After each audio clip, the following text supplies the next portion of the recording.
Hi everyone. Hello, hello. Hello, Uh hello, hello. Welcome to the Worldbuilders Lantern. I'm joined with my co-host, That's Kitsune me. Noble. Howdy, everybody. Good to Uh be here. Yay. Honestly, this is just another reason to talk more about D&D. So, Yeah, it's almost like we talk about it for like 6 hours whenever right? we start talking about it. Yeah. Right? So I was like, you know what? Might as well make this content. I love playing D&D and then just talking about D&D afterwards for longer than the amount of time we've actually played it. I mean, that's every time, no? I feel like that's every Yep. time. Let me make you a tiny bit Happens bigger. every time. Okay, there we go. Now the sizes are a bit more same. Okay, there we go. Wait. Okay. So, first topic I had for today, it is kind of a on topic actually because for those who don't know, I am currently world building for a new campaign that Kit is also going to be joining me for this summer. It's gonna be this huge project. I'll talk more about it over on YouTube and stuff. And after I talk about YouTube, we'll talk about it more on episode 2, episode 3. Whenever I finish editing the YouTube thing. Um, Really excited, really excited. yeah, but yeah. Before that, um, let's get into some world building talks. Kit, when you're playing D&D, what do you think uh makes a believable fantasy city? A believable fantasy city. I think there should be. This over here. You usually want to start from the ground up, like why a specific city is made. Usually, like for a capital, just because that's where the important person lived or whatnot. But even for small towns, is like, what would be the main focus of the town? Is it farming? Is it trade? Is it mining? Um, So, let's say for an underwater city, right? Just throwing it out there.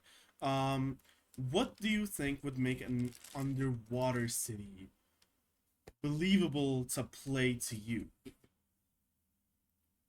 uh, oh, just like as a player going into it, what I would like want to see to make it feel like a believable city. Let me think about that. So this is like not knowing the history, it's just you're going to it. Um,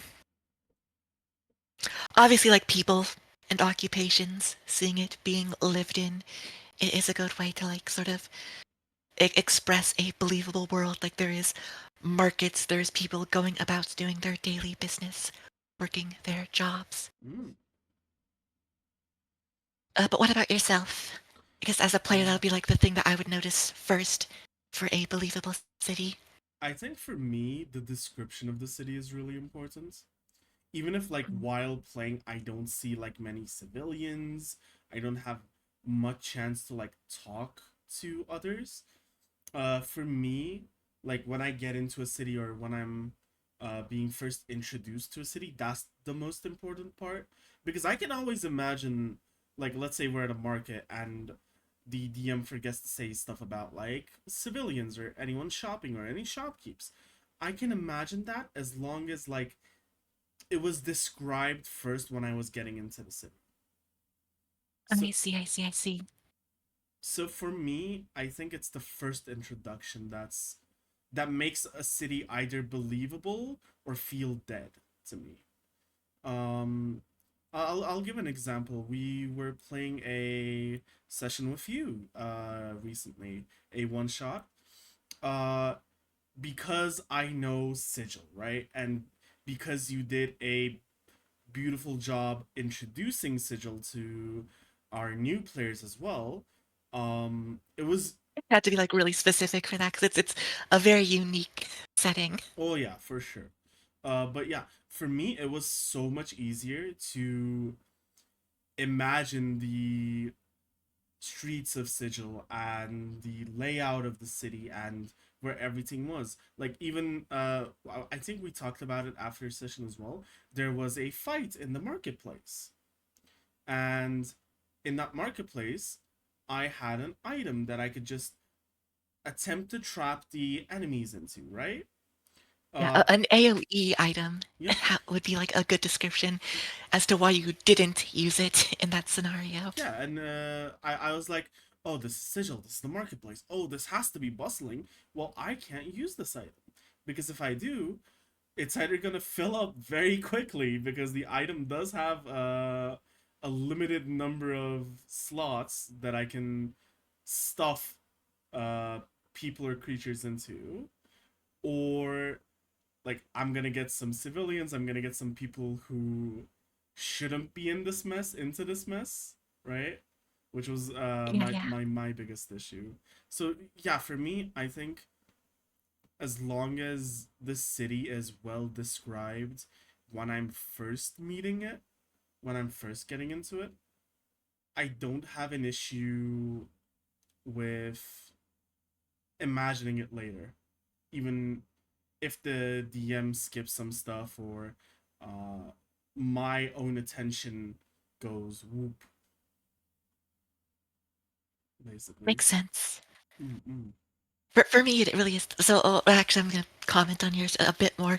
I do agree. It's like you get the description, and you use your mind to just fill in the blanks, of course, of like the what the hubbub would be like around that city. Um, that makes sense. For me, it really is like it depends on how much as a player I'm going to be in that city. Um, like you wouldn't need like the sort of in-depth descriptions of like what the people there are like. Mm-mm. Um, if it's just like visiting or once again it's a one shot and like uh, you know, I'm not going to care too much about it. Uh, but if we are there a lot, I would like you know to sort of like meet the people and like get the feel of them. So it feels like my character too is sort of living in this city as well, alongside those people. Um, Gotcha. and I guess what it's like a little bit of a comment on both of ours. I do believe when I was describing Sigil, I would describe like what the people in the areas you are in would be like when I was describing like the Hive Ward Oh yeah, was like the big 100%. one, uh, as well as describing the bar you started in being relatively empty as well. Mm-hmm, mm-hmm, Sort of mm-hmm. set the scene as a oops, sorry, more of a subdued sort of start. Oh yeah. Hi Mikan, welcome in. Okay, so this is genuinely a world builder sort of question. L- because I believe you're also making your own campaign setting, right? Yes, I currently am. Yeah, the so I, as everyone knows, anyone who's watched the D&D shows before, I am making a world called Karael. Uh, and my biggest issue with Karael while creating wasn't like the countries or the cultures. I felt like that was easy to, I guess it would, the best way to name it would be imitate, right? Imitate different cultures into a setting. My biggest issue was creating gods because gods are supposed to be important in any D&D campaign you play. There's an entire class based on gods. Uh, and I felt like when I was first getting into creating those gods, my biggest issue was that they're boring. Like creating omniscient and basically all knowing and all powerful gods are boring. Like, how are they supposed to impact the story in a feasible manner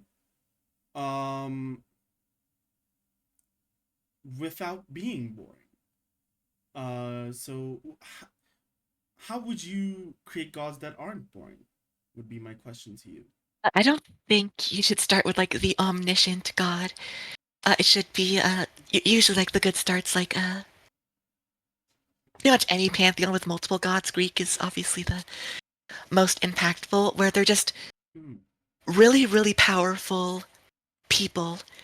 They have like the divinity powers, like scry and look Mm-hmm. where they need to. Um, but they're not like always on watch. You know, they're off doing their own things, and they just don't know everything. Um, because they don't want to know everything, because they're like people in their own rights, and it's sort of an information overload. They could, if they wanted to, if they like want to look for a specific thing, if there is something that is so important that it would catch their eye, but like usually the gods would also have like higher priorities than sort of these small time stuff, even if it is like A world-ending even if level it is world events. domination, because even then that might be like a little bit too the people who live on that world will figure it out kind of thing, although that depends on the setting. Yeah, and um another big question, like, because of the way that D&D is written, right? I feel like creating gods that one affect the material plane in the way that they do, and also in D&D it is known to have multiverses, right? And not just different planes, but also same planes in different existences. Uh, how do you have the gods affect those? Are they the same gods? Like, how do you work around that? if we are doing like regular D&D, Forgotten Realms, I guess, but I guess Planescape also works into here. Mm-hmm. Part of the reason why a god would not like it's not on their radar to affect a material plane is because there is so many that they watch over and think about. Um, so either their consciousness is spread a little bit too thin unless they really want to focus on one, or they do realize that something might be a little bit too small potatoes in the long run. Hmm. In my own games, Mm-hmm. uh, I don't really think about multiple material planes too much because I'm creating the world and I'm just creating the one material plane, you know? Mm-hmm. That's Mm-hmm. just how it is. Um so it really is like the gods just affect that one part's material Gotcha. plane 'cause that's all that exists currently. I do have like I think about the inner planes because that affects things. You know, Feywild, Shadowfell, Yeah, yeah, yeah. Elemental Elemental Chaos, chaos. Yeah, yeah. Astral Sea, the works. Um, but usually, if I'm making my own world, I won't actually incorporate the outer planes because that's like very specific stuff, and I don't usually like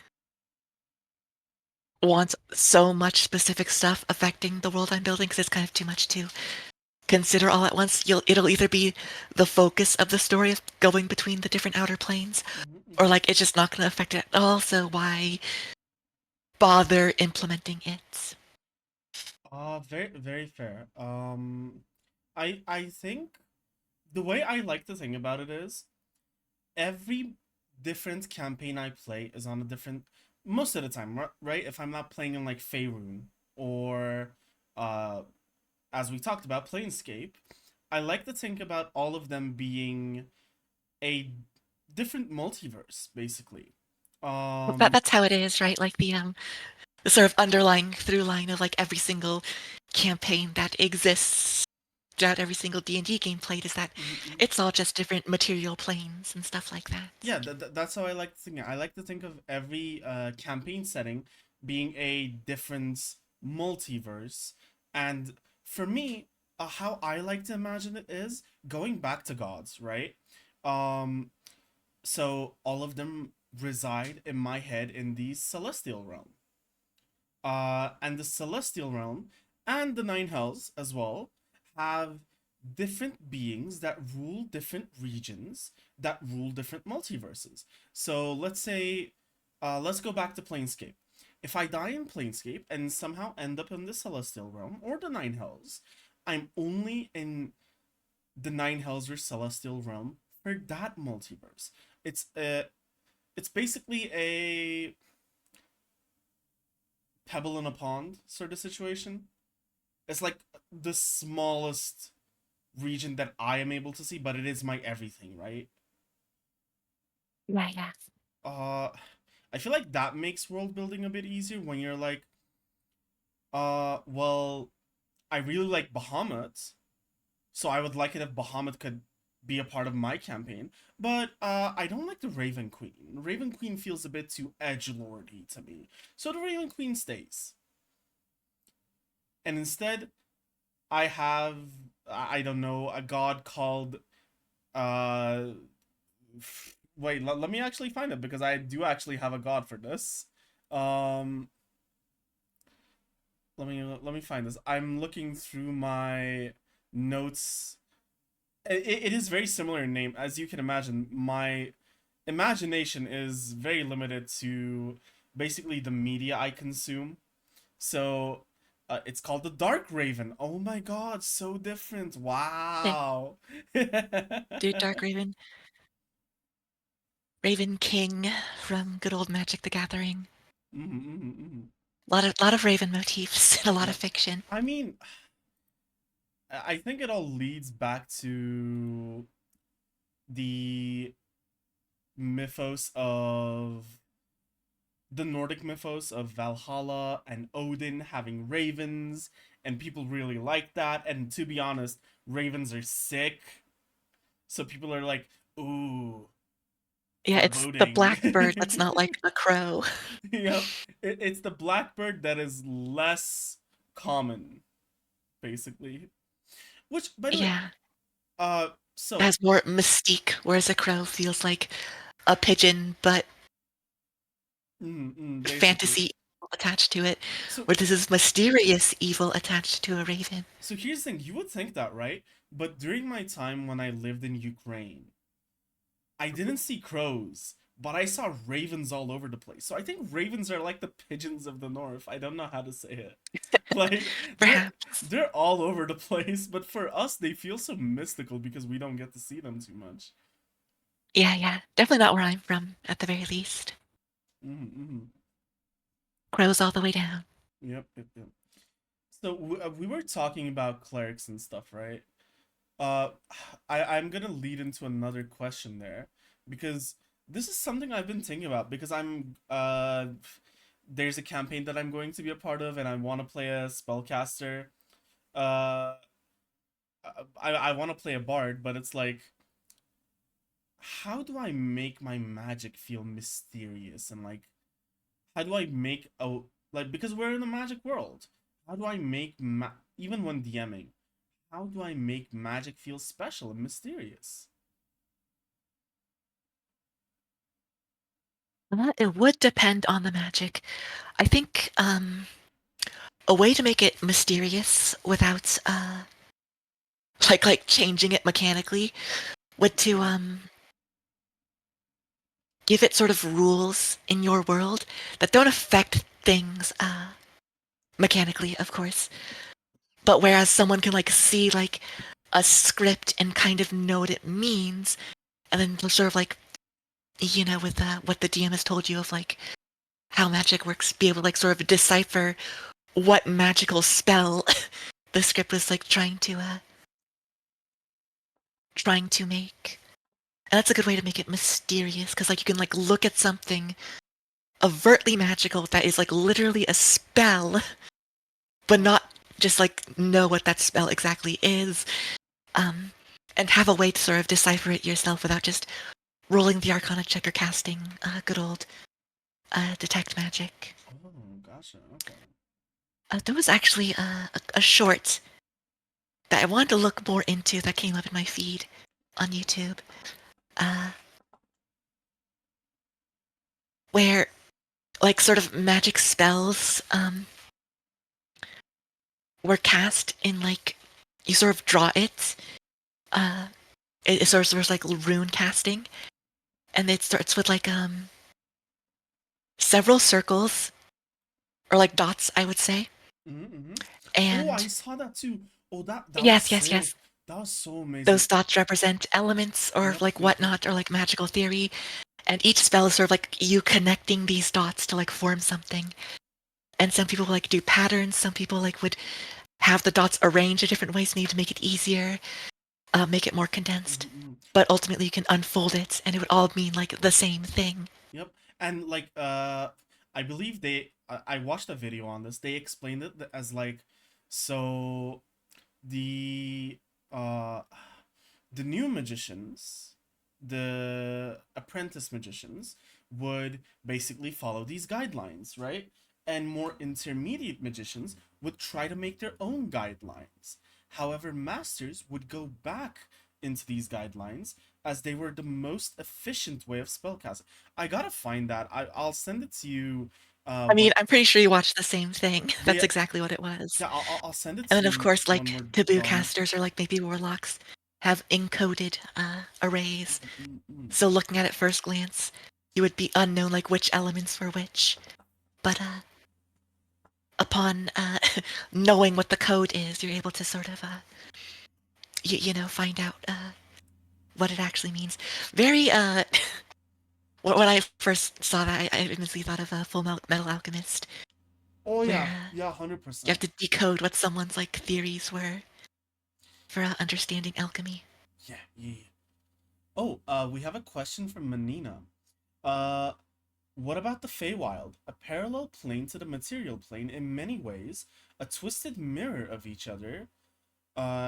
Here's an example. If there's a lush forest in the material plane, in the Feywild, it would be a barren wasteland or a desert. It depends on the world you want to like build it in, because I always ask this because I always play good old planeswalking characters, so I want Hell to yeah. understand what the different realms are in the world I am playing in. Mm-mm. Um, because as I said before, a lot of people just want to think about like their material plane, because that's like where the majority of the stuff happens. So like they don't really like think too much about the Feywild. They either like don't incorporate it, and there's just like mystical groves in the material plane, where unicorns and fairies and whatnot would reside in, if not just regular forests. Mm-mm. A good way, like if you're not thinking about it too much, but like they still want to incorporate it, a good way to think of Feywild is the fairy tale world. You know, things you would see in like old fairy tales. There's bridges with trolls underneath them, stuff like that. There's a bunch of fairies playing tricks, Uh, things like that. The giant owls acting as like gods of the forest and stuff like that, or like yeah, not the stereotypical god, stuff but like like that. the protector of the forest and stuff like that. Yeah, yeah. Yeah. Although as I personally do it, and this I do this for every single campaign because I love the plains, baby. It's my favorite thing. Mm-hmm, I do mm-hmm. go out of the way to put the twist of like what the material plane is in the Feywild. So as I see it, the Feywild, along with some magical aspects, would be a version of the material plane without the intervention of like societies, you know, mostly human stuff, but like towns and stuff, like what it would be like if things were just left to overgrow and take roots, uh, and stuff like that. So like where a town would be, it would just be like a forest. And of course there is always the reflection. So if there's like towers, it would be like large trees. Like obviously a mage city in my world would have like the mage spires representing the various schools of magic, and the Feywild version of it would just be some really big fucking trees. Is always like a go-to classic for me. Oh But yeah. I do enjoy like the overgrown wild reflection of whatever the material plane is, and that's usually what I do For for me, my Feywilds at least. I usually like having one, two, or like a couple of forests in the material plane be like gateways into the Feywild, where the Feywild is leaking out into the forest, but the forest is also, um, if you can find it in the forest, especially if you're a Horizon Walker, right? It'll be easier to find it. There's a portal. Classic. There's a portal into the Feywild itself, which I feel like most people don't realize this. But Feywild's scary, man. Like, first of all, Fays are not like cute pixies and uh nice creatures. They will enslave you. Like, they will ask you for your name, you will lose your name. Uh they will say, uh hey, you want to work for me? You'll say yes. You're now forever working for that slave, as a slave for that fae for some reason. Uh, especially Like like, classic Brothers Grimm storytelling oh yeah, in terms of depicting these things. especially like I feel like the high courts of the Feywild and the mirroring what was it, Shadow Court? God The love the Seelie and Unseelie. Yeah, the Seelie and Unseelie courts. Those are like, if you ever come across a Fey that is part of any of those, that's like one genuine god level creatures that are so terrifying, right? In my opinion, they're always like, whenever I play as a player and not a DM, and I come across a Fae, I'm just genuinely shivering unless I'm playing a Horizon Walker, because Horizon Walkers, uh, so WotC may hate the Ranger, but the Horizon Walker is probably the best class possibly they've ever designed in terms of just lore and story. In True, yeah, yeah. like, the Fays like you, and Goodwill Dragons like you, because you have a touch to those planes, and because they feel a, how do I say this? Not a sense of kinship, but a sense of um like, I don't know if it's a pity, or they like you because, oh, you can come over anytime. Yeah, sure, you're nice. I'll like you, sort of thing. But anytime I'm playing a non-Horizon Walker and someone mentions a Fae, I'm like, how about we step like 10 foot away from here? I don't want to be here. Get me out. I will say I have noticed this with like how we play Horizon Walkers somewhat differently. Your Horizon Walker is very like Fae-esque, like Mhm. constantly hopping between like this world and like this other I wouldn't say mirror world, but this other world. Whereas my Horizon Walkers are a bit more in tune with like the elemental chaos, this sort of completely inhospitable realm Yeah, yeah, yeah. for most mortals that you're able to at least access for a short period of times or, gain its powers as you Mhm, sort of mhm. fight within the material world as the elemental chaos, its forces Yep, are yep, what yep. makes up the material planes. I do think this is like a very interesting sort of how two different players sort of like take on like the same class that is like a planes walking sort of class, Mhm, mhm, where in like all honesty it's like technically speaking every single plane, um but you focus on like the fae stuff, like the folklore stuff, mhm. and like how with your knowledge of it you would navigate the sort of tricky nature of it, whereas mine's just sort of harnessing this like chaotic power that you're able to like bring forth through your planeswalking abilities. Oh yeah, mine is Fun stuff. definitely more of a planeswalker researcher. That's how I like to play it. Like, oh, he goes to this Feywild, learns about these about Feys, talks with them. Although scared and although cautious, learns about them, befriends them. While yours is more, from what I've seen at least. Well, I've been to this plane of existence. I understand the powers that come from this plane of existence, and I'm gonna use those powers rather than uh, Yeah. the knowledge of uh, the plane. Use the powers of the plane. It's really fun. Honestly, I would love to see like a full band of Horizon Walkers, just to see That's what how I'm how saying. different everyone plays. I would love for our planeswalkers, our horizon walkers to meet, Oh just because yeah, they're so different. yeah. Honestly, having Maish and Izard meet is, it'd be so chaotic but so fun. Because I'd be like, how do you not know about this? You can go there I because don't want to go there though. I'll die. yeah, exactly. It's like that because Izard, any chance he gets, he will search for a portal to go through, to find a new place, to find a new adventure, to learn new lore. While yours is like, I don't care about the portals, just give me No, the Maisha would powers. close the portal because Hell it's like I don't yeah. want that shit here. I Yep. can't live over there and I can live here. I want these places separate. Oh, speaking of, Izard has a like a pet fairy dragon, a baby fairy dragon. He got because he's constantly walking through those portals. He stumbled into one of the Feywilds who had a fairy dragon, and the fairy dragon's name is Walnut, by the way, because the only thing it likes to eat is walnuts. That's awesome. Pet dragons are always cool. Oh yeah. And by the way, I don't know if you knew about this. Fairy dragons, when they're like baby, are red.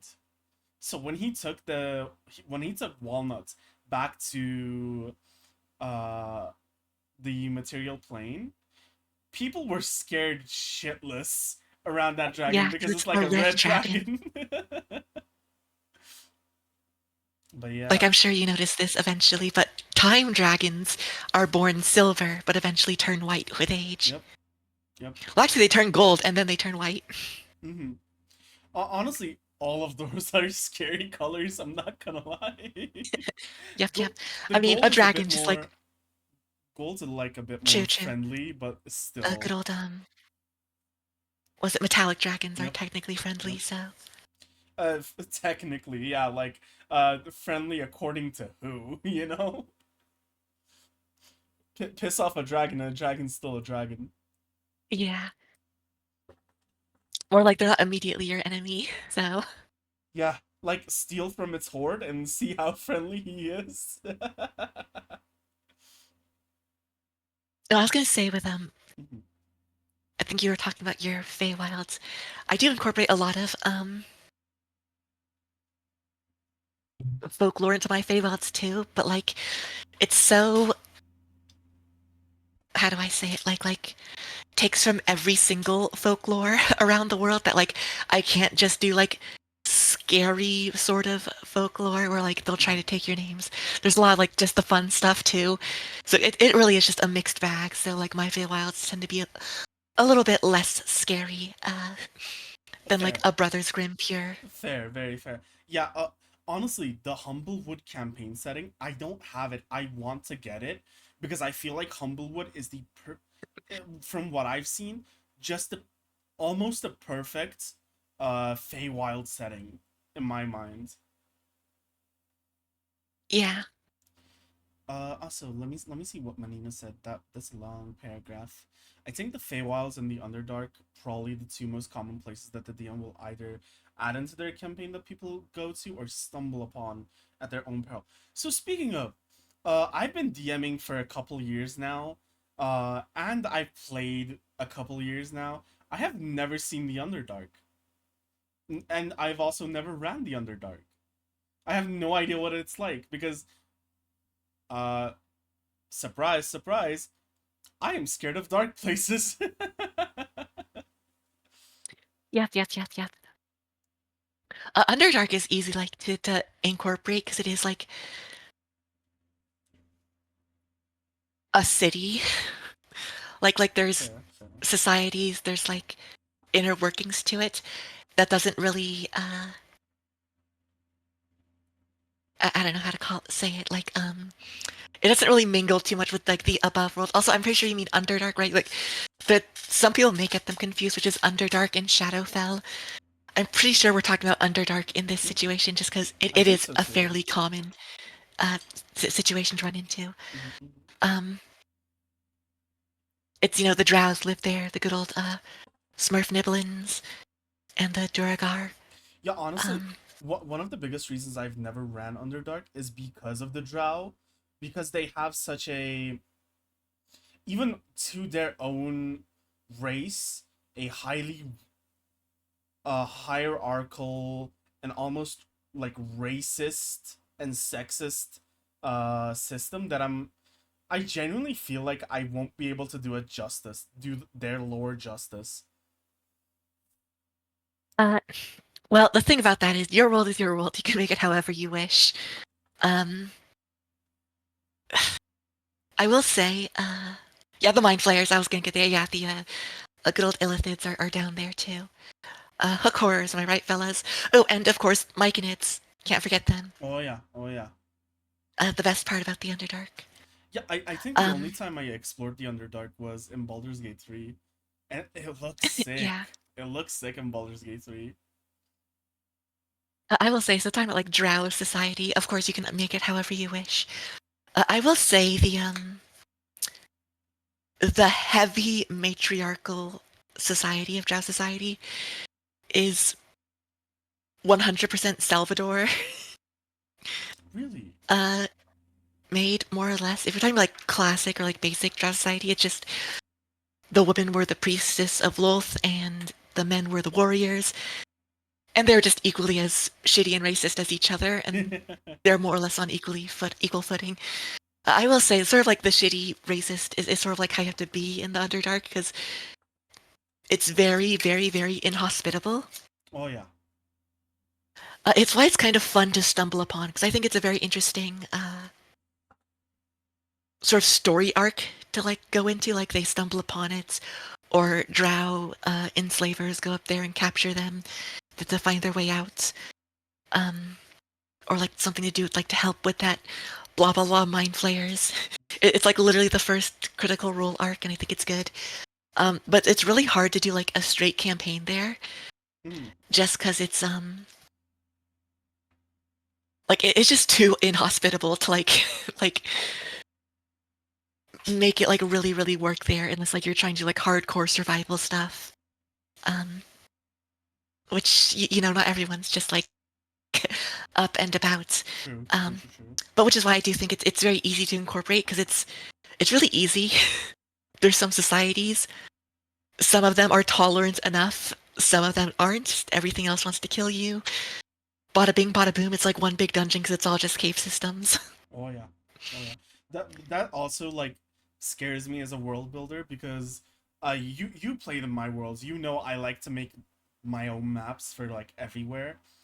And for me what I've seen is making like underground stuff and like ruins and dungeons and stuff like that. It's really hard to get the right lighting and thematics in a map maker because it's like True. oh like I it can never do it justice. Yeah. yeah same. Also, Manina, I'll look into that. So funnily enough, Kit knows this. Most people don't. I have never ventured into 3.5. I have started with 5th edition for D&D. I think at this point 5 to 6 years ago. Uh so all my players blame Umut for getting me into 5th edition D&D. And that is the only edition I know. And It's probably the best one to get into, honestly. that's what I was gonna say. Like I've seen a lot of 3.5 and 4th edition players dislike 5th edition. For me, I feel like it's a really well thought out and really well designed system.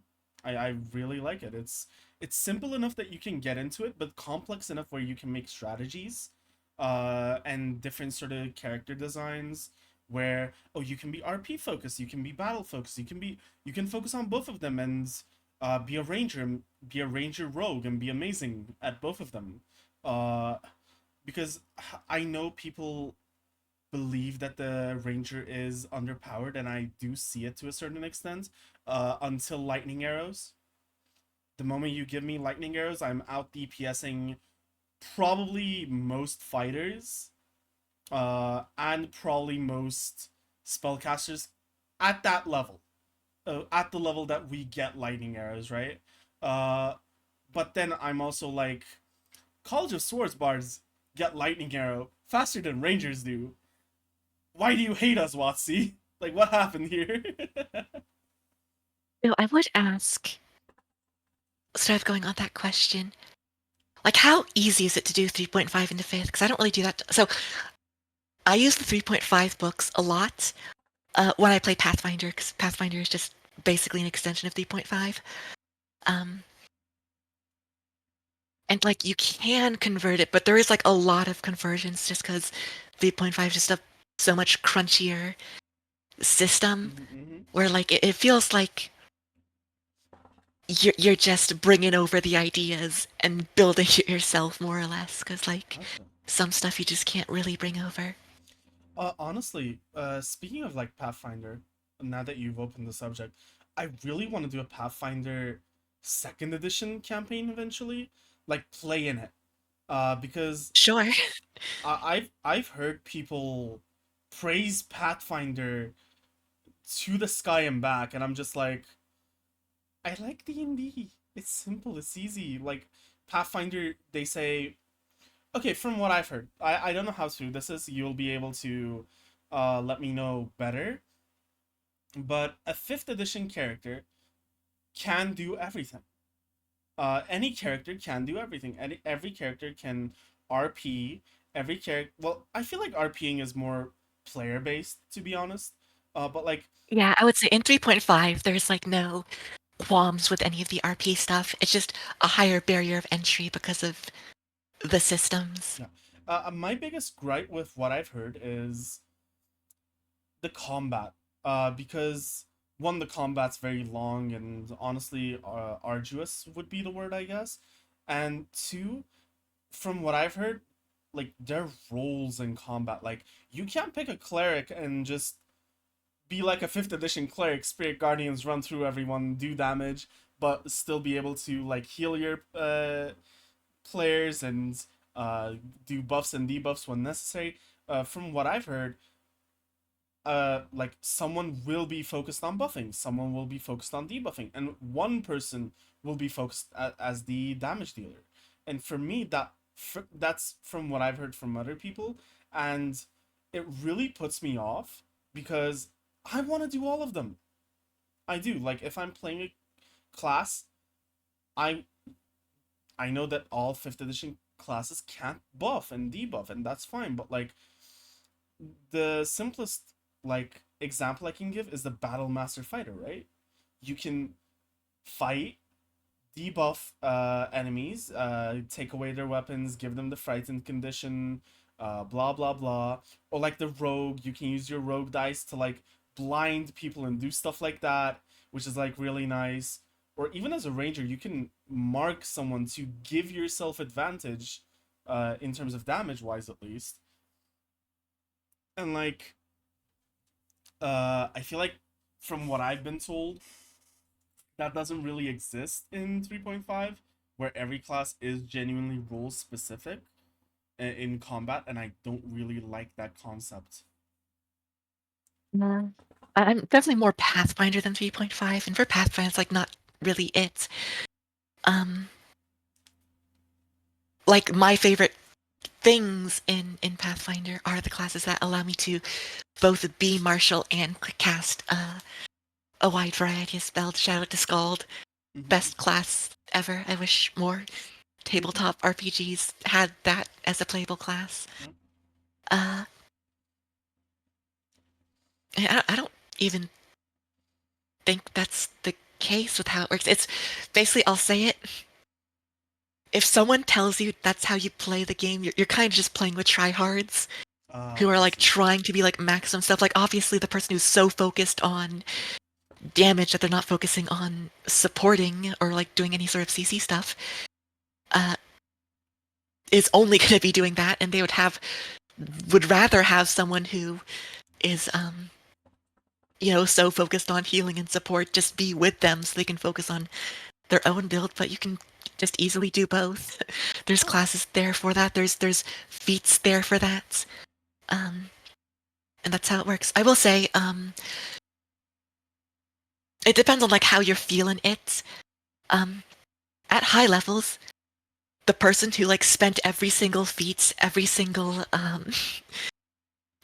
ability feature or like class option, just like focus solely on one thing, you will feel like they're doing better in that role than if you go wide but still want to do it. I say this before, if you play a Scald, um, the fighter who went all in on attacks, his damage and stuff is just gonna be like way better than yours.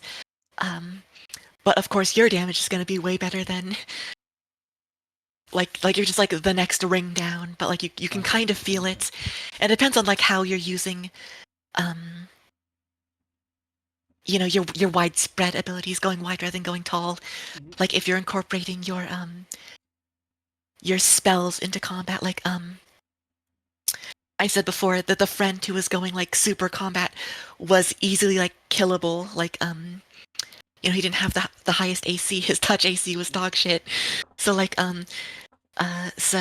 like he was like the first like go down in fights. But as like my character who was you know not pumping out the DPS or DPR that they were doing, had like their mirror images up and their blurs up, Yep. and they were intimidating the enemies they were attacking because you're the charisma strength person, and your strength is gets added to your intelligence checks, and I'm playing the subclass that allows me to add my class level to my intimidation checks, and I picked the feats that my intimidation checks were now AOE, and happened when I did on a hit, and it's just a whole bunch of stuff, which really tanked my damage, but made me super cool for like making these guys just like unable to strike me back.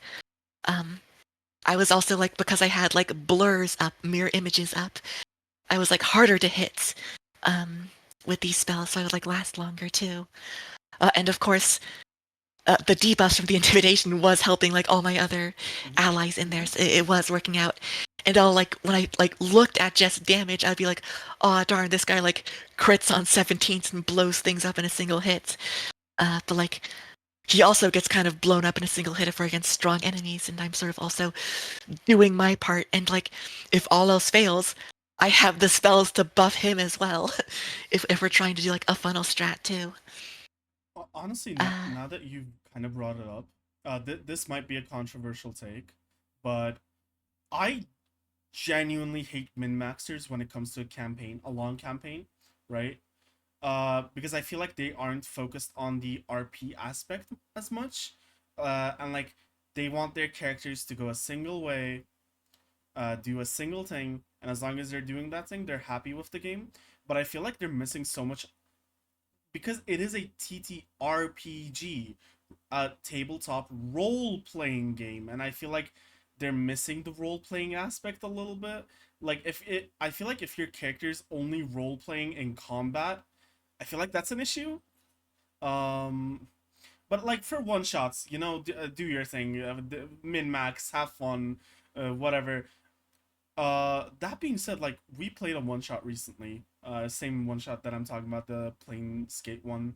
Uh, Rhea basically made a min maxed what's his face? A min maxed Battlemaster fighter.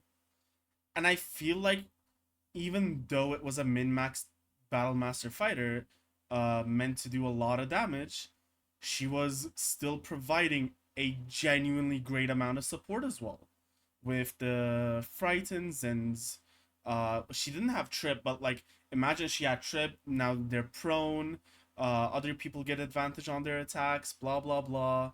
um so yeah, like I feel like 5e has well, had well, my thing to that is that mhm. min-maxing in 5e is just doing the obvious choices. Yes, Like it's not 100%. that hard to min-max, which is why I said like sort of difference between Pathfinder and 5th edition is that if you like go wide rather than going tall, you still feel a little bit in the bounds, whereas in Pathfinder, um, you do feel like the damage fall off Mm-hmm. of like using your character advancements to uh, give yourself more utility in other areas than Gotcha. just one specific thing. Yeah, Um, it may just be me. from my I like white builds. experience, I like white builds. I uh prefer wide builds too. mhm. That's why I said like my character was the wide build and the other character was the guy who plays the fighter in every game we ever play. Mm-hmm. Um, but it's just because I have good players. Like the players I play with were the friends I've started playing with in high school. And like it started with like playing just what we thought was fun. Then once we got understood the game a bit more, there was like this sort of like min-max era. Like I want to do this specific thing, but then we actually kind of noticed there was a sort of a role play issue where the guy who was good at role play was sort of derailing things because he enjoyed making joke characters, but since no one else was sort of efficiently RPing, it sort of ended up derailing things because he was the only person like talking, but he was only doing like joke stuff, so it sort of like got out of hand. But once I brought that up with the players, like, yeah, this did kind of get out of hand, and they were willing to improve. So I'd say, Mm-hmm. like, despite like my main players having like very specific builds they want to do, um, up in the air if you would call that min max, but still like min maxing for this specific thing. The RP is still there because they're just good players. Yeah, yeah, um, yeah. I would say like the people who focus solely on the mechanics tend to lose the RP, but it's all about like then getting to know it. What the sort of the downfall was if they have the mechanics of the game they're trying to like the character they're trying to play supersede the RP, like, and they're just like willing just like not care about that at all. Like my players were able to see that the mechanics of what they were going for was impacting their RP and then rectified it and got better. But some players play solely for the min-max RP or min-max mechanics and just don't want to Do affiliate as with the much. RP too much. And I think that's where like your sort of gripes come from. So all I'd say is that is a good player, bad players kind of thing. Gotcha. So my question here would be, And in uh, the end, of course, you'd be rather be looking for a non-min-maxing, just like doing whatever, good RPer yeah, than a good gameplay player who's not really RPing. oh, 100%. Luckily, I don't have to tolerate with that because I just have players who do both. Like, okay, so I'll say this. We play the campaign Adventures in Karael. Uh, right now on hiatus because everyone's like super busy. Everyone has their own lives, and it is what it is. You know, people have lives. What can you do? But um my biggest enjoyment in that game was when, first of all, it was mostly an RP campaign, right? uh, which I really enjoy. I like making mostly RP campaigns with fights actually mattering and being lore thematic rather than, pushing a bunch of goblins in your face for no reason just so we have a fight that session. Um, but like, I'll give the example of Aeolus. Uh, not gonna. I feel like because of the dynamic of the party, most of the RP went to not gonna, by that I mean like some of my other new players were a little bit holding back because they weren't sure how they wanted to play their characters. um the gripe I the only gripe I had in that game was genuinely I wish my players RP'd a bit more, like everyone in general, not just one or two or three people. Like it was a six, was it six? Already Wait, got pretty big. I'm pretty sure it was 6. it's either six or five. But like, I wish all like the entire party was constantly RPing, not just with the NPCs either, with each other. Like my favorite moments in that campaign is probably the interactions with between Nakana and Bonnie, interactions you had with Bonnie, but also um Panda's character Liliana, the interactions she had with her, with the NPCs, with the family, that was amazing. And like, it was during the last session of Adventures in Karael, but Hualin, Rune's character, the RP with the merchants in the new city that you all were in was really really nice in Voleoti. Um, Yeah, I guess it's a me thing. So I'll have to ask. Well, I'd How, say it's less of a you thing and more of a new player thing. mm, mm, The mm, issue at the start was mhm, new players don't know what to like do or what to expect or what to sort of want. So like a more talkative player would just, outright say what they would do and want. And then, the more reserved new players would just like go along with it because mm, mm. they don't really like know what to do. So they're just like, sure, and go along with it. I think what would make really helps new players is an experienced player roping them in.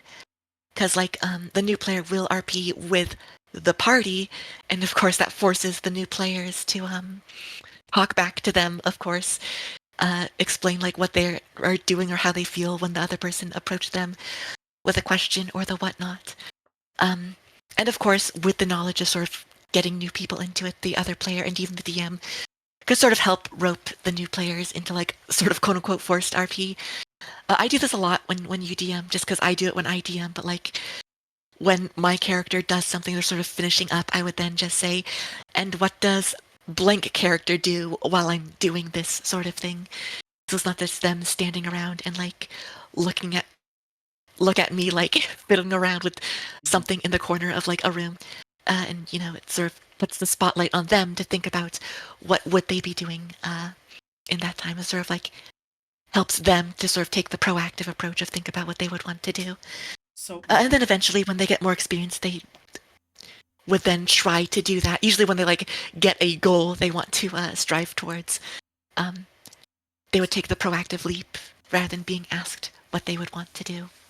going back a little bit to the topic of the character who wants to play with the mechanics more than the RP, right? How do I how do you think I can make a player like that care about the RP and care about the world and the players next to them and how they're doing, what they're doing, their backstories, the events happening in the world, rather than the player just caring about, uh, okay, how do I play this fight? Or, okay, how do I research X thing and X thing only, right? How do I make them more involved in the story? Uh, you can't, um, because that's just not what they're interested in. They're interested in the fights and stuff like that. If it's like RP focused, then it's just kind of not the game for them. But like, the thing to understand is like, if they're building for like a mechanic, and if they're doing that mechanic, then they should be happy. So like, even if they're not like super invested in the lore, at least they're having fun. So you can just like take solace in that, and maybe the other players are a bit more like interested and invested in like the story that's being played around. As I've said this before, it's fine if there's more quiet, reserved characters not actually RPing, just sticking around, not doing much, so long as it's not like the whole party being like that. Because sometimes a player is just there to experience the experience, and that's what they're doing to have fun. Well, okay, so this may be a more personal thing. Um, But like you know how I like to run games. I like it. I like sessions to be lore heavy and world lore, other players' backstory lore, etc.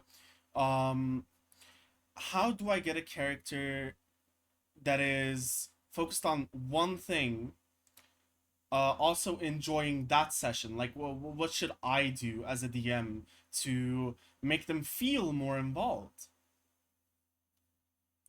Well, if they are focused on something like mechanics, then it would be like the lore giving them more mechanics. Like interacting with it gives them a powerful weapon or whatnot, or a new spell, or like artifact that, if they are trying to min max, just like gives them +1 save DC, +1 spell attack bonus, and the Oh, okay, whatnots. okay. Um, things like that, things that just buff them up. The reason why I like tolerate, I do enjoy like making the story, but I also enjoy just like making cool items and like game mechanic stuff too. Uh, I've already talked to this with you, but like if that's the case, I'm like, yeah, that's fine. Um, they can just sort of like have a more subdued part of the story, and they'll just find like interesting stuff. Like I had one of my earliest campaigns. one of my players was just trying to find like components for like magical stuff because they're researching magical stuff, and I was just like every once in a while they would find a trying to like search for stuff, they would find a component that when like they cast a specific spell with that component, um, would like enhance that spell in some sort of way. Um, they liked magic missiles a lot, so like they had I think it was like they did A wand of magic what was I think the missiles. opponent was just like a crystal with like condensed magic that when cast through it, the D4s turned into D8s. Ooh. um, which sort of helped the scaling of the spell, and it Mm-mm. liked a lot because that was kind of their signature spell, and with like how shitty the scaling was, they kind of wasn't super viable, other than like the uh, reliable damage sort of instance, the shit all over a wizard's concentration spell sort of instance.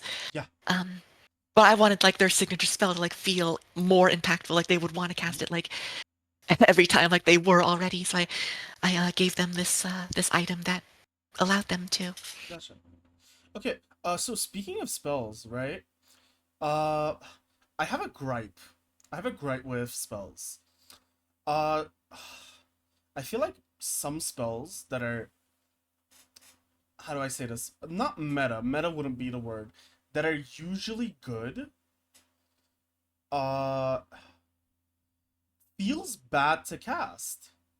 Like sleep, for example, right? Sleep is an amazing spell. It basically incapacitates an opponent. New Uh, sleep or old sleep? New sleep mostly. Old sleep too. But old sleep is a little bit weaker because of the HP requirements.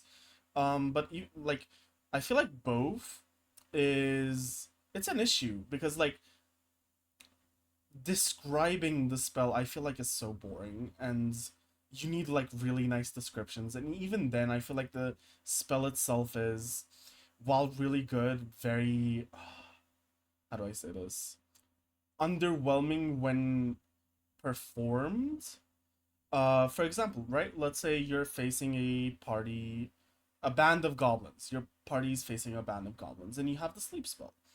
Of course you're going to cast a sleep spell, right, to lower the goblins numbers and take care of them as quickly as you can, and lower the risk and danger.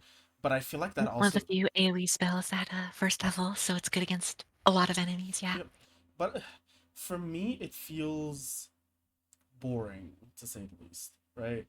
I How so? Like, what's the boring aspect? I can't visualize sleep as exciting or as fun. For me, sleep is meh, basically. It's the Well, visual it all comes aspect. I down to like player preference.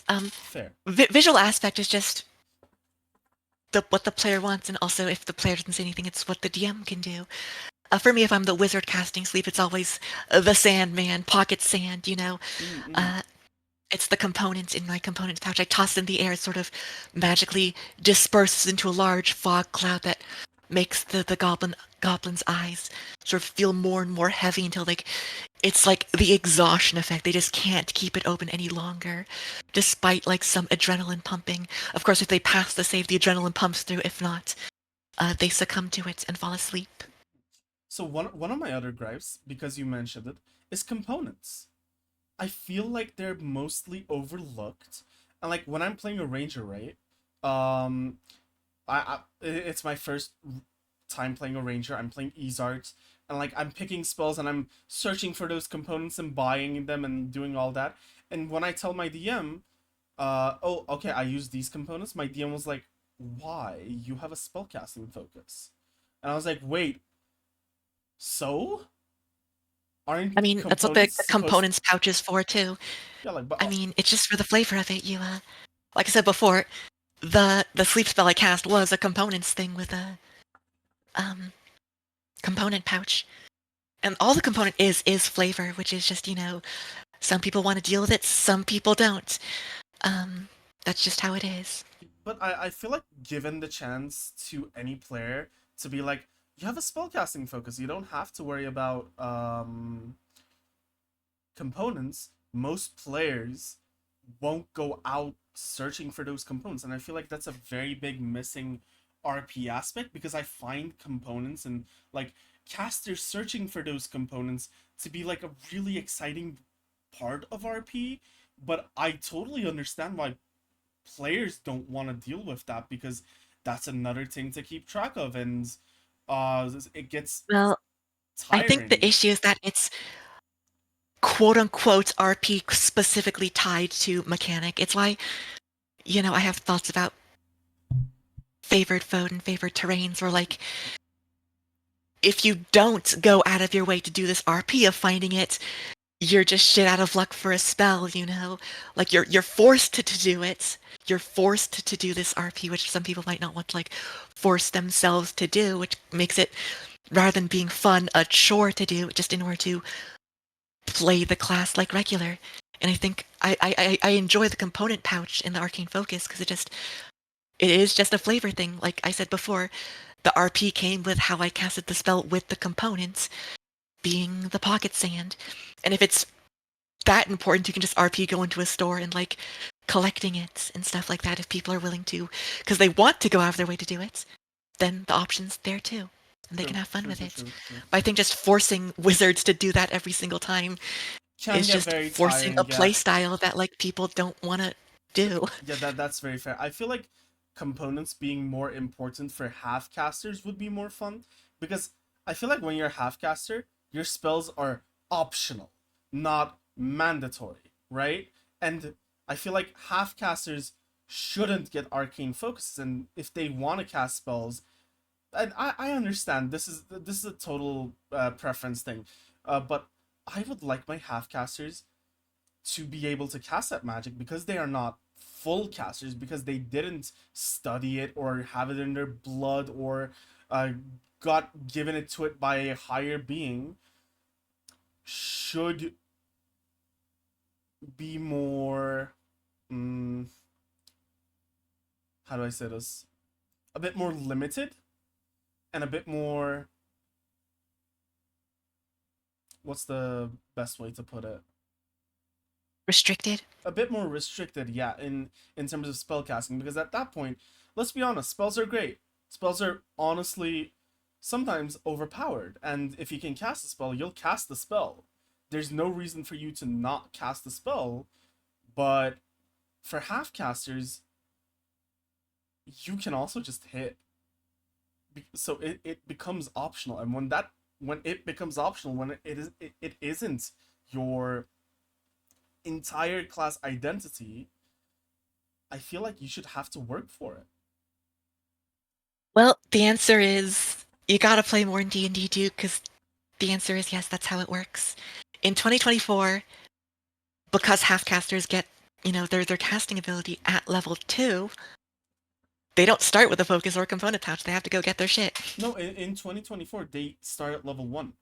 Yeah, In because it starts at 2014, level 1. yeah, in 2014 But they don't. in 2024, spells for a half-caster are pretty freaking important. Yeah, Divine definitely. Smite's a spell, and everything about the range is now focused on Hunter's Mark. And Yeah. I would not want to like go out of the way just to do a core feature of the class. Yeah, that's also Like very fair. in That's very 2014, fair. it makes sense because it isn't a core feature of the class. It's just something they can do. So if you want to do it, you do have to go out of your way to get the component pouch at first because you don't start with it. But since it is a focus of the halfcaster now, you do start with it and you do start with the relevant spells, which I think makes sense just all around. Mhm. And Manina, to your comments, I do believe martial classes should go to a blacksmith or a leather worker or something like that to have their armor fixed and to maintenance their items, because it's a class RP. Like, imagine you have a sword that never breaks. I I know we're playing a fantasy game, but there's a limit that my brain can accept that fantasy, and a limit where it goes, okay, are we playing a fantasy game or are we playing a video game? You know? Well, the answer to that, and to like get players to accept that, is to put mechanics to it.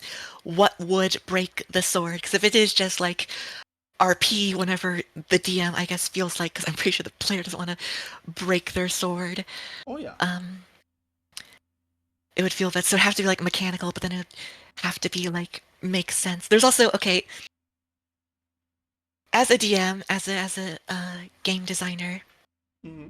there's actually like so many things against martial classes, just subtly that Oh yeah, like for sure, for sure. Like I kind of don't want to put like the maintenance costs because like it there's does some feel like unfair. mechanics you can add just Mm, like to um a game that would like m- unbenefits, I guess you could call it martial classes that like mhm, it's like mhm. I'll just like nods, you know. Yeah, for sure. And They're like already like less strong oh, 100%. than any spellcaster at higher levels, so like 100%. why make them even worse? But I will once again, it's a total personal preference thing. I totally get that. But like when my DM, when I was playing Izard, once again, uh, when I fought this giant troll and it, basically smashed me into a wall, my studded leather armor did take damage, and I did have to go and have it maintenance, or my AC wasn't as high as it could have been. And I feel like that really adds to your character feeling like it's alive and it's a part of the world, and everything that's happening is genuine and it's not just a game. It's uh it's basically you're living in that world, and I feel like that's a very underappreciated part, I would say, of D&D. But I once again, I totally get that people don't want to deal with that after a strenuous work week, and they go to play their favorite game, Well, and then it's more like the issue is like if there's no rule to it and it's just when the DM decides to, it does feel a little bit like being fucked about. Um, when this can just sort of happen mhm. on supposedly a whim of the DM. That's usually where like something like ones come in or like critical hits come in, Oh yeah. where like they do affect things and players will take that more with stride because Mhm. they know why like gameplay wise it happened and are just willing to like do the RP thing of oh shit now I have to like do makeshift armor or do the rest of this dungeon without armor or something like that. Yep. But when it just sort of happens when the DM wants it to, it's a little It does feel bad. I get that. And so speaking of making it mechanical, I think it was D&D Shorts who made it. I'm not sure. I'll have to find it again. But there was a content creator, a D&D content creator, I think semi big, um, who made an entire system of upkeep of armor and weapons where you would go from fine to damage to yep. broken if you didn't Another way to do do the it where the upkeep. players are in more control of it, and I'm fine with that too. It's just a bit more crunchier than just like, you know, ones and twenties on a dice. Oh, definitely, definitely. But, If you just implement that into any of your games, I'd be completely fine with it. well, I'd want to test it out in a short campaign before putting it in a long campaign. Because okay, so this is where I lack as a world builder and as a GM, and Kitsune has felt the effects of this firsthand. Basically my magic system, right? Um, it is very homebrew. It is very campaign specific, and it was very unrefined before we went and refined it a lot more. And I was running that magic system through a long campaign, and my players felt like they didn't know how it worked to a T. So there was always questions. And of course there should be questions. Because let's be honest, I was testing things out. And I feel like that's very one, it's a bad thing to do with like new players, right? That have just picked up the game. And now they're learning not only 5e, but also Karael specific mechanics, which is as you know, my magic system is very limiting to casters, in terms of how they feel the magic and what magics they Honestly, can it is understand. in a regular how it regularly is in D&D. It's actually way more open. Really? Yeah, like I said before, in most D&D, like you can't just sense magic. Uh, but in yours you can and like know what type it is. Uh, Well, that For the is. most part, it's like you gotta like really take your time to like study something Oh, for sure. to even know it's magical in the first place and to like get high rolls to like even try to decipher like what type it is, or of course just know Mm-hmm. the detect magic slash identify. Hi, Joy. Well, okay. Howdy, Joyce. I also wanted to do this because I love the identify spell, right? But a caster having to pick identify to even know if something is magical, right? It felt limiting, and I wanted Well, casters. And I understand why it is. I understand 100% why it is. But I felt like in a world that exudes magic, the ones who can use it would be able to sense it and understand it to a certain extent. And like with your proficiency bonuses going higher as you level up, your understanding and your ability to feel that magic also increases, which I felt like was a really nice character progression aspect to it too. well, I say with things like magical items, those are in all my worlds. They're obviously magical. You just don't know what it does. Mm-hmm. If we take the one shot for short, when you found the magical items in the cart, you immediately knew they were magical. You just didn't Yes. know what they were. Of course, someone had the identify spell, which allowed for instantly knowing. But in those instances, that's what for like short rest attunements are for. Um, I don't know the exact rulings. If like you can't do it unless like you can't know anything about it unless you just attune to it and take the risk of it being like cursed or something. Um, because I think it goes like that, and then like if you want that uh certainty of you not getting like cursed, you have to find a wizard to pay to cast identify to like understand what it is. How I like to do it is during the short rest sort of attunement process, you can study it, and then once you know about it, you can choose to attune to it or not, or make arcane checks to like study it and to learn to attune to it or not. But on the fly, you can attune to it and gain its powers and know what it does. But of course, if it's cursed, you're kind of stuck with it until you can True, get someone to true, remove true. it. Also, Manina, I am noting that down because I love that idea. Um, yeah, I should honestly, I should test that idea out. I genuinely do like it. Speaking of my shortcomings as a DM, and a little warning to any world builders out there, if you don't understand economy, don't try to create your own. uh, kill me. Anyway, I feel like D&D, as much as sometimes I do hear it online, which was the reason I made my own economy, by the way. Um, People feel like gold don't matter, but I feel like D&D has a good economical system, and DMs don't really know how to run that system because the more I read into it, everything genuinely does make sense. Like the costs of food and living are all there, but people just don't use it as much. The issue is like for the gold you get as a player Mm-hmm. doing a dungeons and like what you're expecting to get is it's much higher than the cost of living Of course. because a farmer is supposed to be able to like Live, yeah. do the cost of living and stuff. And But so because of that, the things that help you adventure, like good armor, magical stuff, are potions, expensive. that's where things get Yeah. more expensive. But players don't usually like see that. These are like 5,000 gold. That's so much. Like, this inn was just like 5 silver, and it was a pretty good inn. That's like so much. But then, like, But then you know like how much a superior potion costs? yeah, it's like And it's like 2,000 chump gold. change. It's like 2,000 gold for superior potions, and it's like as Yeah, a level 10 sorcerer playing in that one shot, two superior potions does not fill my HP. Like yeah. you saw how I was Basically, chugging those down. Jesus Christ. what happened was like you used the potions you bought with your leftover money because that's Yep. kind of what you're going to do with it. And then I used mine to heal you as well. And we still had a few backups just in case. But yeah, And it's not in like only a full campaign, like, because that was just a one shot, like, yeah, and in a full every campaign time it's you gonna mess be up, that's like four horrible. potions.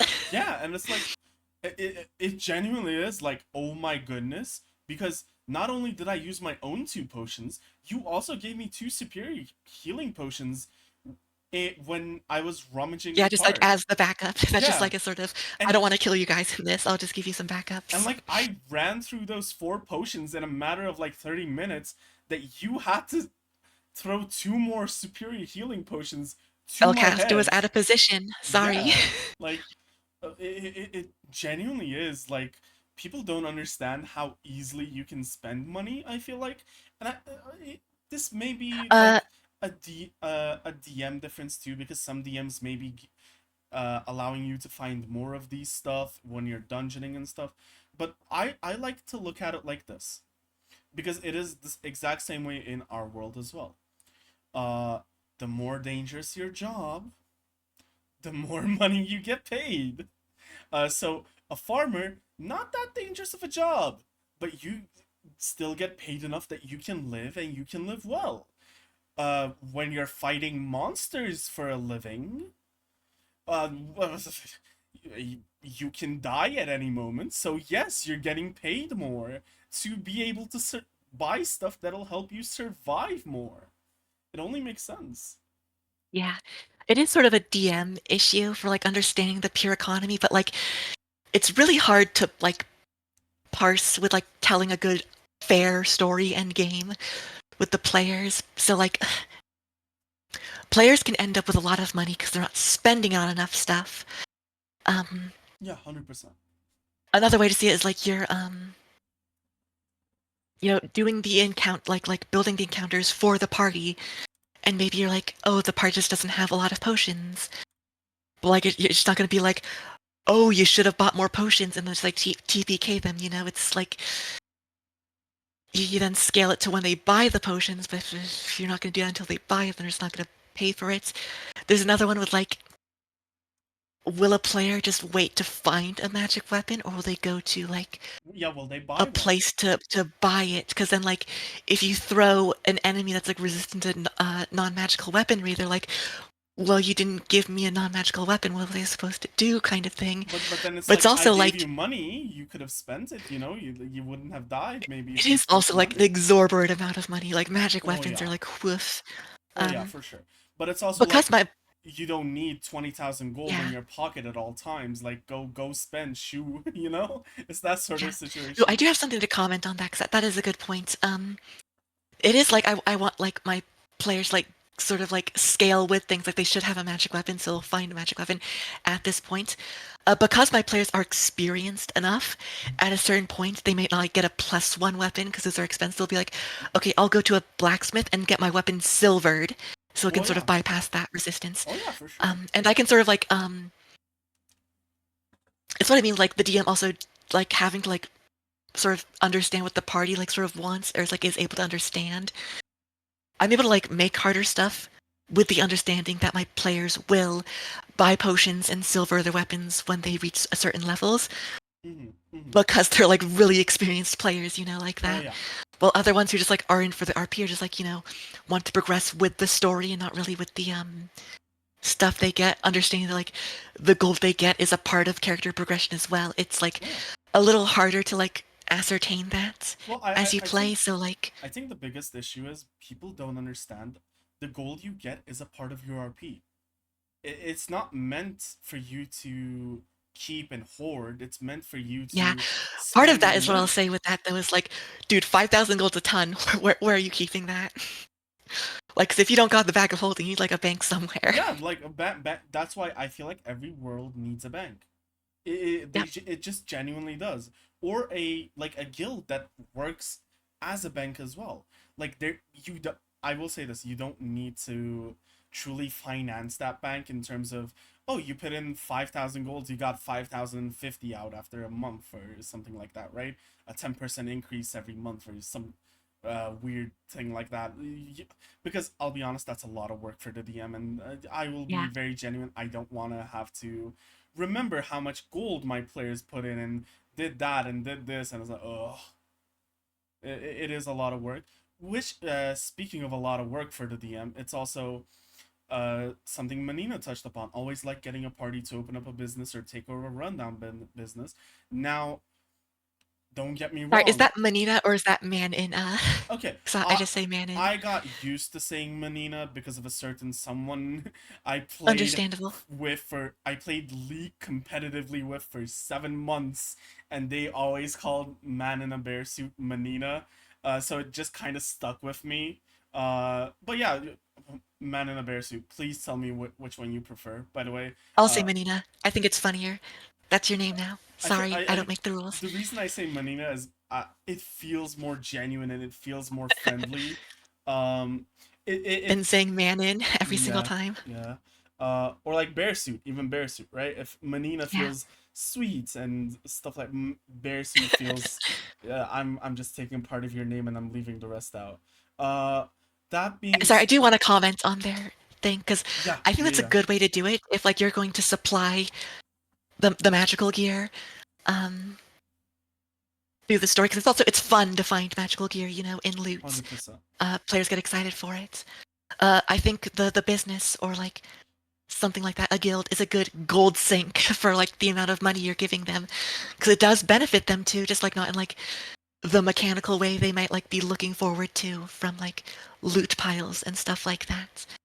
Um, because it's like a place to live, a place to have a base is a place to store treasure, store trophies from enemies, um, So here's my stuff like take on that. that. Here's my take on that, and I feel like you're gonna agree with me instantly. If we look at the DM's guide for 2024, there is something called bastions, and I feel like bastions are amazing. It was in 2014 too, I believe. Uh, but It was kind of scuffed in 2014, I'll be honest. yeah, It's better in 2024. 2024 made bastions an exciting thing. My difficulty with bastions is hiring people. Amazing, beautiful. I get to put NPCs in now. I get to put named NPCs in. Maybe you choose an NPC that you've met over the campaign to help you run your business there. How am I supposed to calculate how much money you get? Like how I much of a mean, profit you get it's each time? Uh for what, so to speak? like let's say On their you're adventures or no, for through the bastion. Through for your the oh, yeah, through your for me, I just business, don't make it a a profitable business. business. For me, it's always just like um a base of operations. Mm-hmm. Mm-hmm. Um, because making it a business, like, why are you adventuring at that point if you have a business? It's like to tie up loose ends and like backstory stuff, but like things sort of lose their weight when you have like a prospering business Yeah, already. 100%, and that's why. So this happened in Adventures in Karael. I want to talk to one of my players because one of my players wanted to make a business and wanted to make a profit, but I was also like, I have I have never opened the business myself. I have no idea how it works. I've never looked into it. It. I'll be honest. Look, players, as DMs, we love you, but we're already creating a campaign, writing a story, making you walk through a world that we created or we are adapting, an adventure that we're adapting from maybe a campaign book. Please don't give us too much overwork. Like, your idea, it's amazing. I want you to live that idea. I 100% do. When you want to make a business, I want you to make a business. I want you to have fun doing that. But also, oh my god, it's so much work. And I want you to prosper with that. But I have no idea how it works. So you gotta explain to me your ideas a bit more. But you gotta do the upkeep. I don't want to do the Well, upkeep on that, basically. how I work it, one of them was like, if their end goal was a prosperous business, once they have that business, New character, they're making a new character because like they're right? functionally complete. And they like agreed with that because then yeah, their arc was complete, and of course they didn't get the full funds to do it, or at least when they did, they still had the last arc of unfinished business to see through, and then once that finished, that was more or less the end of the campaign, anyways. Oh, for sure. But The like, other one is uh, when uh, they want the business for mhm. something else. That's like not just money. For instance, one of them was just like Connections. information. It Yeah, was basically a connections. friend. Um, they're saying like they're taking a minus, like they're their communal guild gold, which is they always put a share into, will slowly drain because they're working at a loss, but in return they get more information Yeah, and more 100%. connections and stuff like that. 100%. And so I think my And just like tack it onto the regular living expense gold that's already a mechanic in the game. once again, this may be I think this is my newbie DMness kind of showing here, but like when someone makes a information guild, what information to truly give them? If it's like if they're searching for a certain um information, right? If they're searching for like this very specific information, but it has nothing to do with anyone's backstory or even the main campaign, I kind of don't want to give it. I want to give other information instead. And this is my lack as a storyteller and a world builder totally coming through, and I get that, but like I want to progress the story, and if what you're doing isn't progressing the story, I don't want to do it. Well, I just make it so that the information they get progresses the story. Rumors of like dark dealings, cults sprouting up usually have something to do with the big thing I have planned. Oh, 100%. Um, But like let's say the information they're searching for is a certain metal, right? Uh what I would do is like I'll give them the metal's location, but I won't have the metal be there because someone else came and took it, and now they have to go through the main campaign once again. And maybe people are waiting in ambush in that metal's location, or I'm just saying metal as a forefront. This can be a magical item. This can be anything, genuinely anything. A person, something. Maybe the person gets kidnapped or something like that, and it's like, um, how do I say this? I feel like at that point I maybe so I to a player this may feel like I'm punishing them, but to me it's like I'm moving you forward in the story. Please let me, right? how I do if they're looking for something like very specific. Well, first, like the mechanical thing I do is how rare that thing would be or that information or whatever is in the story. That's sort of like the DC of it. And then, of course, how expansive their network is and maybe their connections they made give them additional pluses. And then, time frames, I just roll a bunch of dice. It's usually days. Yeah, yeah, Like if yeah. they're out questing for a couple days, when they get back and want to hear the information, I will roll for the amount of days. And if they pass the check, they pass the check. Yep. Um, and then, of course, they have incentive to like, hey, I want to make good friends with this person because they have, they're a merchant in a mining town and they would know more about this metal. So like that'll Yep. give me the plus on the on the roll to see if I get the Yeah. information. And And then when they get the information, mm-hmm, mm-hmm. they'll learn where like the metal can be found or purchased. And then if like things are sort of like winding down from like an arc, like they did like something big already, I think it's a good time for what I'll call a vacation TLC. Is how I call, me and my friends refer to certain expansions in MMOs. After like the main story ones, there's always a vacation expansion. It's just that them going out and doing some stuff, getting some things that they want, while things brew with time for like whatever my main story plan is. If that's not the case, then if they're really hell bent on like getting whatever that ore is, I'll just incorporate it into the story. If it's like ore that's now on the markets, um, the relevant cult or whatever is trying to get that ore too for some sort of magical device. If it's from a mine, um, you know, uh, Maybe people attacking mines bandits or that they're looking cobalt or for something. Yeah. are using some of like the abandoned mines as uh, residents as hideouts, and they have sort of a league with whatever the main bad guy is, and that can lead into it.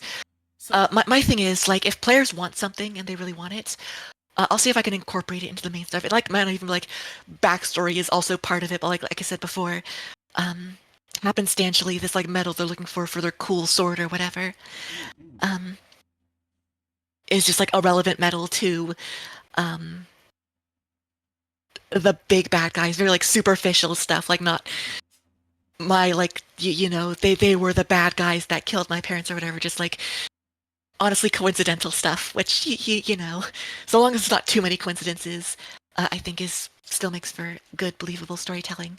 Gotcha, gotcha, gotcha. Okay. So speaking of backstories, I want to hear how you operated because what I like to do, right? What I really like to do is have backstories tie into one another, right? I will have everyone's backstories written out, and from those backstories, I'll have certain NPCs that tie into their backstories written out, and then I'll tie those NPCs with other NPCs with other NPCs to eventually a full circle, right? Everyone has a connection that ties to a connection that ties to someone else's backstory, which I feel. Give me a sec. Hell yeah, I do have some thoughts on this, but I do need to use the restroom, so I'll be heck back yeah, really quickly. heck yeah. In the meantime, I'll read chat. Let's see, because I know Joy wrote some fun stuff. Um, I guess it depends on the type of player. I like to hoard stuff when I need it, and if I need potions, I use my hoard money loot. Gotcha. Uh, Psycho, bag of gold melee weapon, damage scale with weight, and each hit with the bag lose gold equivalent to damage dealt. That's honestly fun. That's honestly fun. Okay, so Manina, I'm using it. I'm using Manina from now on. Now that I know you fully approve. Uh, if you give me a thing I want, whether it be useful or just a ooh shiny, I'll try to buy that thing. So a base of operations is a money sink is a great idea. Ooh, noted, noted. But yeah, okay. While Kid is gone, let me go into Bastions. I don't know how I don't know how many of your DMs and how many of you know Bastions, but Bastions are for me like what they did with the 2024 Bastions are genuinely amazing, right? Campaign, not camp. What? What? What did I miss? What did I miss? What did I miss? Wait, Manina, what did I miss? I can't find what I missed when you said campaign, not camp. I'm opening Bastions in the background while you're typing. Uh, so Bastions, right? With how it's written, players are supposed to get like a Bastion around level 5. Whether they inherit it, receive a parcel of land, from a quest they did. Kit looks amazing right now. Or like they choose to buy it, right? Bastions are like really amazing because first of all, bastions get bastion turns. Every 7 day of in-game time, they get one bastion turn. Where you might need to maintain the bastion. Maybe something attacks the bastion, or at this point, we were talking about the business, right? Because you can use your bastions with special facilities to maybe be an arcane study or an armory, barracks, a gaming hall, a greenhouse, a guild hall, right? You bastions can be like so many things, like genuinely an infinite amount of things. What I typed didn't go through. Let me try again. Okay, Right, I'm back. What did I welcome back. miss? Oh, I was just explaining Bastions and how amazing I think they are and how much I love them. Uh, and I really want to use Bastions, but with the way I have my campaign set up, I don't really get to use them, and I want to use them more. And Manina was writing something. One campaign I played in, we had a rundown tavern where we had to go and fix up to be up to code. We had to go to woodworks to fix the floors and roofs and stuff, and we had to pay money to the city, property tax, to run said business, and pay the works, make a menu, try to go other places, try new foods to get ideas was fun. Honestly, see, for me, that's an entire campaign idea. Like, it a group of players trying to run an inn, and I feel like that's a full campaign idea. And the events in that campaign would happen while you're going to other places, while you're trying to find new foods, stuff to add to the menu. I feel like that's really exciting for a campaign idea. It'd be like a really chill, fun little campaign.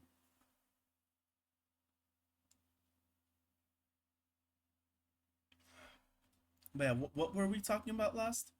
Because I remember you said you have an opinion on that, but you had to go and come back. Well, you asked the question. Oh, oi. Does anyone know what I asked? Oh wait, let me find it. Let me find it. I can just go back and Oh, uh yeah. While you go back, I do have a question for you. heck yeah, I'm Because we were talking listening. about like min-maxed characters and RP and stuff, and like, Mm-hmm. you know, how it takes away from it. I guess the question would be, how do you feel about my character, Maisha? Because they are very min-maxed. Maisha isn't min-maxed. Not in the way that I would hate it, you know? They Not are min-maxed for damage. I made sure of it. well That's why I was excited to play 2024 edition. well, you can deal damage for sure, and you deal a lot, don't get me wrong. It's just I don't feel like because okay, so by min-max I mean a min-max character that only cares about mechanics, right? But it wasn't like because you're a good player, you care about the RP, care about your backstory, care about everything that's happening, care about the other players' backstories, lore, and everything like that. So you going into fights and dealing damage, I don't care because you take the RP part as well. So for me, Maisha, also this might be me being ranger based, right? But I love Maisha. That being said, Rhea's oh yeah. Thank you, Manini. Thank you. But Rhea's character that we played in the one shot, right? Um, that is basically a min-maxed battle fighter, 100%. Yeah. But I love that So character. because I'm a stupid idiot who likes to run the spreadsheets, at level 10, it would be like the same amount of DPR. Uh, this ranger build gets more, actually, Mm-hmm. for like a long time too. Outclassing, and it takes a long time for a fighter to get to that point. Mm-hmm. Um, the issue is that like a fighter kind of just needs three things to like reach the Yeah. maximum DPR and like they can. Whereas like this build is entirely based on that. Like I can't really do anything else. Well, for fights, Like, you know, yeah. it takes For like my fights, full 100%. round action. There's like my all of my attacks and bonus action where like the Reyes fighter can be like, I can use my bonus action for this, I can use it for that kind of thing. Yeah, like Rhea Um, would use bonus actions for like second wins and get heals or drink potions or well, throwing would be an action, so just drink potions or do some other bonus action stuff while you have to use Nick and your bonus action attacks to do the same damage. 100%. But a fighter is a fighter is a fighter, you know? Like yeah, no martial. I'm sorry. No pure martial class is ever out DPSing a fighter, and most other classes aren't out DPSing a fighter unless you're like a hey man, my paladin. ranger is up until the fighters hit level 15. Hell yeah. But yeah, we were talking about how I like to Yeah, intertwine intertwining backstories. intertwine backstories.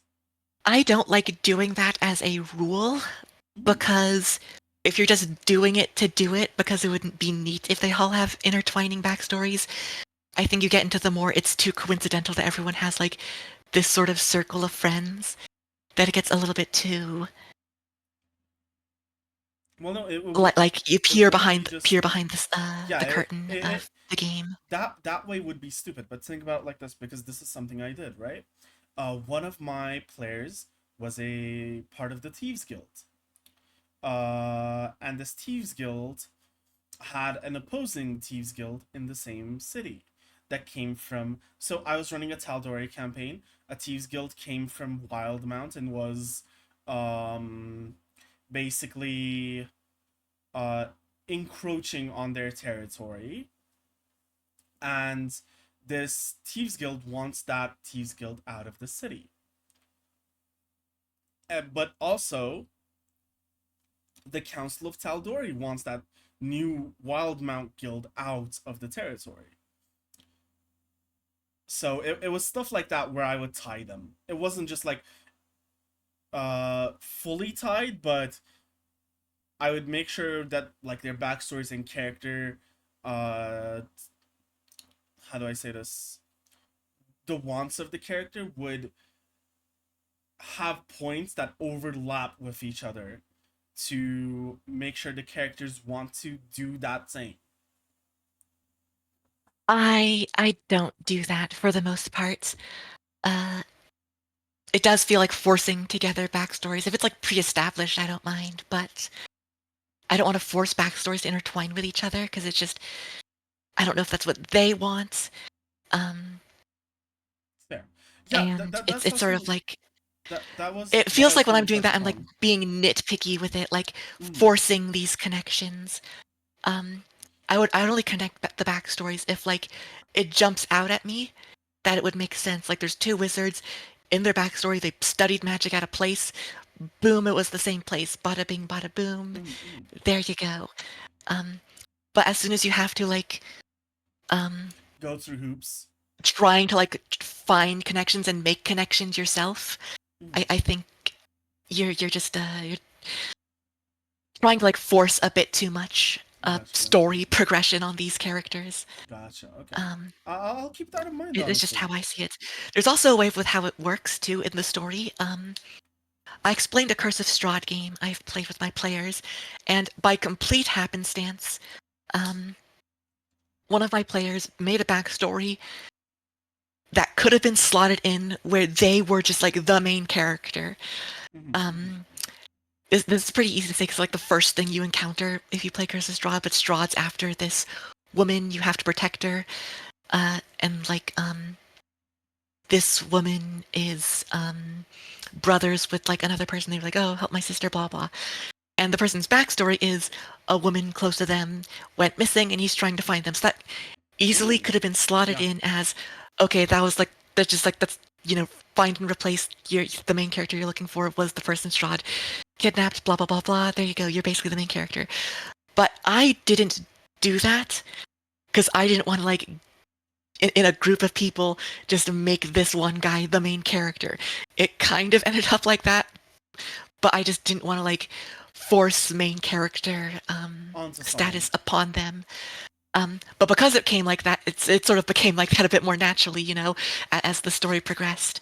Um, and funnily enough, because like this person had a missing important person to them, and this other NPC had like a person Strahd was trying to kidnap, um, the RP was heavy. Like they had the connections there. So it also ended up working out as that. So what I would say there is even if the connection jumps out to you, um, understand how that affects the story and the player, if the player you would even like, you know, want Want that? such a Yeah. heavy main character status, Mm-hmm. um, and keep that in mind. Because there's no like set in stone, there's some, but like it's really hard to break those set in stone rules of making a campaign, DMing a campaign, Of creating a world. course. Of course. It's just sometimes it works, sometimes it doesn't. You gotta know your players. You gotta know the game you're trying to play. So, me and Kit are in a campaign right now, and I don't want to give spoilers, but hearing what Sure, Kit, yeah, makes sense. hearing what Kit said, I might have done an oopsie and tied everyone a little bit too much. I know you did. We Yeah. have like gripes with it, and like there's like this one temple we're in right now, and as the player, I can spoil this because we're the players. Yes. Like so much character, like specific backstory stuff happened in that one ruins. It did feel like forced. Like the So, connection was kind of mm, forced. here's the thing. Backstory wise, one of your characters didn't have anything happen, right? Uh, two of your characters had a lot of stuff happen, and it's not because your two backstories are tied. Uh, I'm gonna be honest. One of them, I just want to give you a cool magic weapon, and I want to find a way to do it, and that's no. I mean, that's fine, but like I said, I like the cool magic weapon, but I'm perfectly fine taking like the narrative backseat if like things are more, up for like, Rhea's in this campaign too, so I'll just say Rhea. I am fine, like my character just like sort of like takes the perimeter 'cause they're the adventurous type and they can't really interact with like the ruins puzzles because they're just not that smart. Well, Um, the reason okay, how much do I tell you? Well, it's fine if you it's you fine if won't you don't. metagame, and this I don't think spoils too much. Uh, Hammer Furies, Rhea's clan, right? The god they worship. I think it was pretty obvious what god they worshipped. Um, Yep, laid it on pretty thick. yeah. I didn't give a name, but like, Nope, uh, yeah, that specific failed god, our checks. yeah, that specific god, uh, knowing what happened in your backstory and feeling empathy for you makes sense because of what he is and because of the events that happened in your backstory. That being said, could I have done it a bit better? That probably. Yeah, I'm not gonna say I couldn't, but also this is smallest of gripes. You gave me a very open backstory to work with. Um, I didn't know how to do like your backstory stuff too much. I did have a couple things planned, and this was one of those things planned, which kind of ties you to Rhea in a certain way. But That's fine. Like, I'll say this again. There's no bad way to do it. And just as a more experienced player, I can sort of see these connections behind the yes, scenes when they yes, end up coming up. Like, oh, the dwarven god takes pity on my situation. I can sort of like feel like the ties that the yes, DM has put into place. yes, hundred But it's not like percent, it's bad. 100%. Uh, so speaking of campaigns, I'm gonna kind of put this as an ad here. Go uh, for it. for everyone watching this right now, this summer we have a huge campaign coming up with some names that you might know. One is right over here, Kitsune. Going No to one be knows my name, so I don't think that's entirely correct. uh, we're gonna have Nero Sean in that campaign this summer.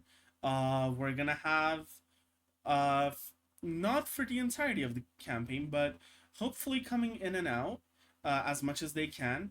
Evan Blair Art in that campaign. We're gonna have Zingy in that campaign.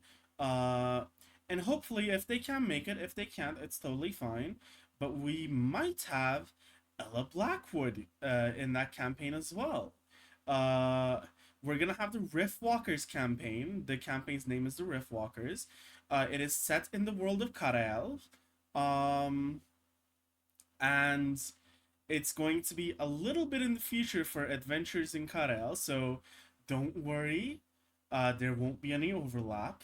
It's going to be a little bit more steampunk esque sort of vibes, as it is a little bit in the future by something around 500 to 600 years. Uh, and yeah, it's gonna be really exciting. I'm really excited for it, and I hope all of you will come and watch and enjoy that campaign as well. Uh, ads over. Yep, yep, yep, yep, yep. With that, Manina said, I never DM a campaign, but I always bounced ideas off my DM and helped them with their ideas. Haven't played in a couple of years. The last campaign I was in, we played every week, and it lasted all the way through the epidemic. So, like 2.5 years. Oh, that's amazing. Honestly, I will say this: anyone who enjoys D&D, it's really hard because finding a DM is hard and finding players you mesh with is hard.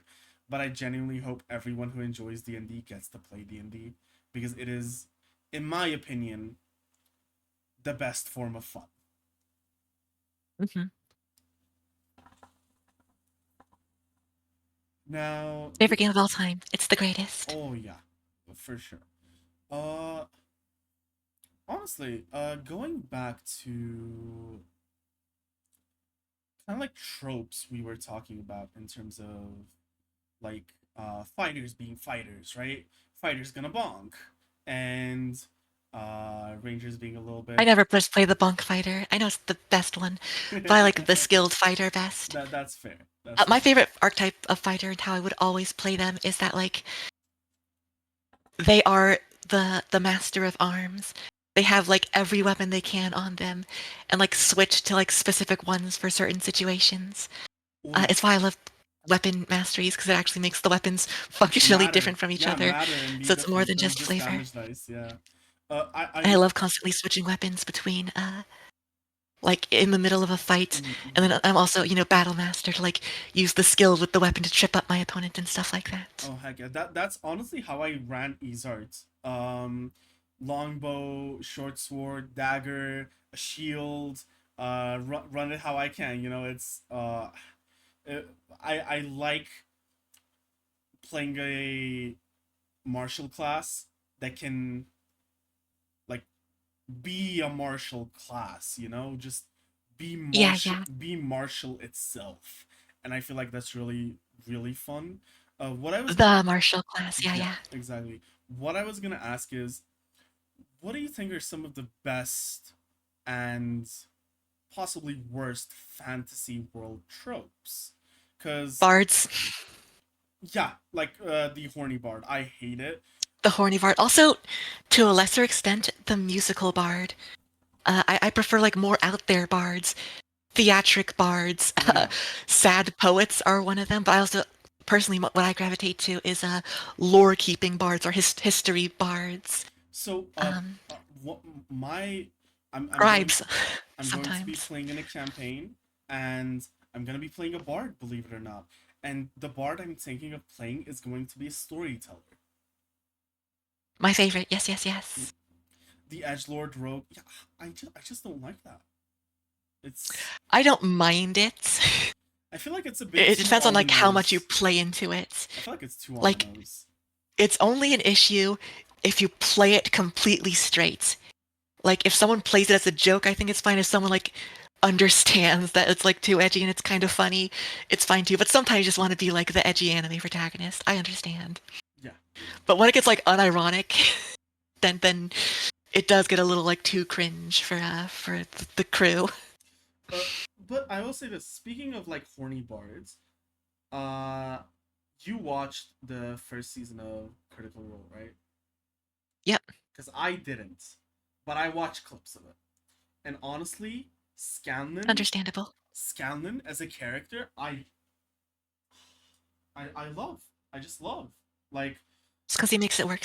It's not like it's bad. It's just overplayed, and some people well, it's it, I'll call it the chaotic neutral effect, where people use it as an excuse to do stupid things. yes, Um, 100%.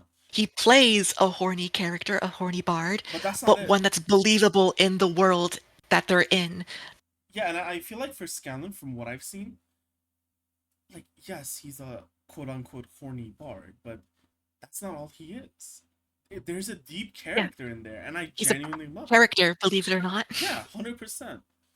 Uh, something I also hate, especially if it's in D&D, the chosen one of prophecy. What prophecy? What chosen? This is a party game. You play this with a group. What chosen one? Like, ugh.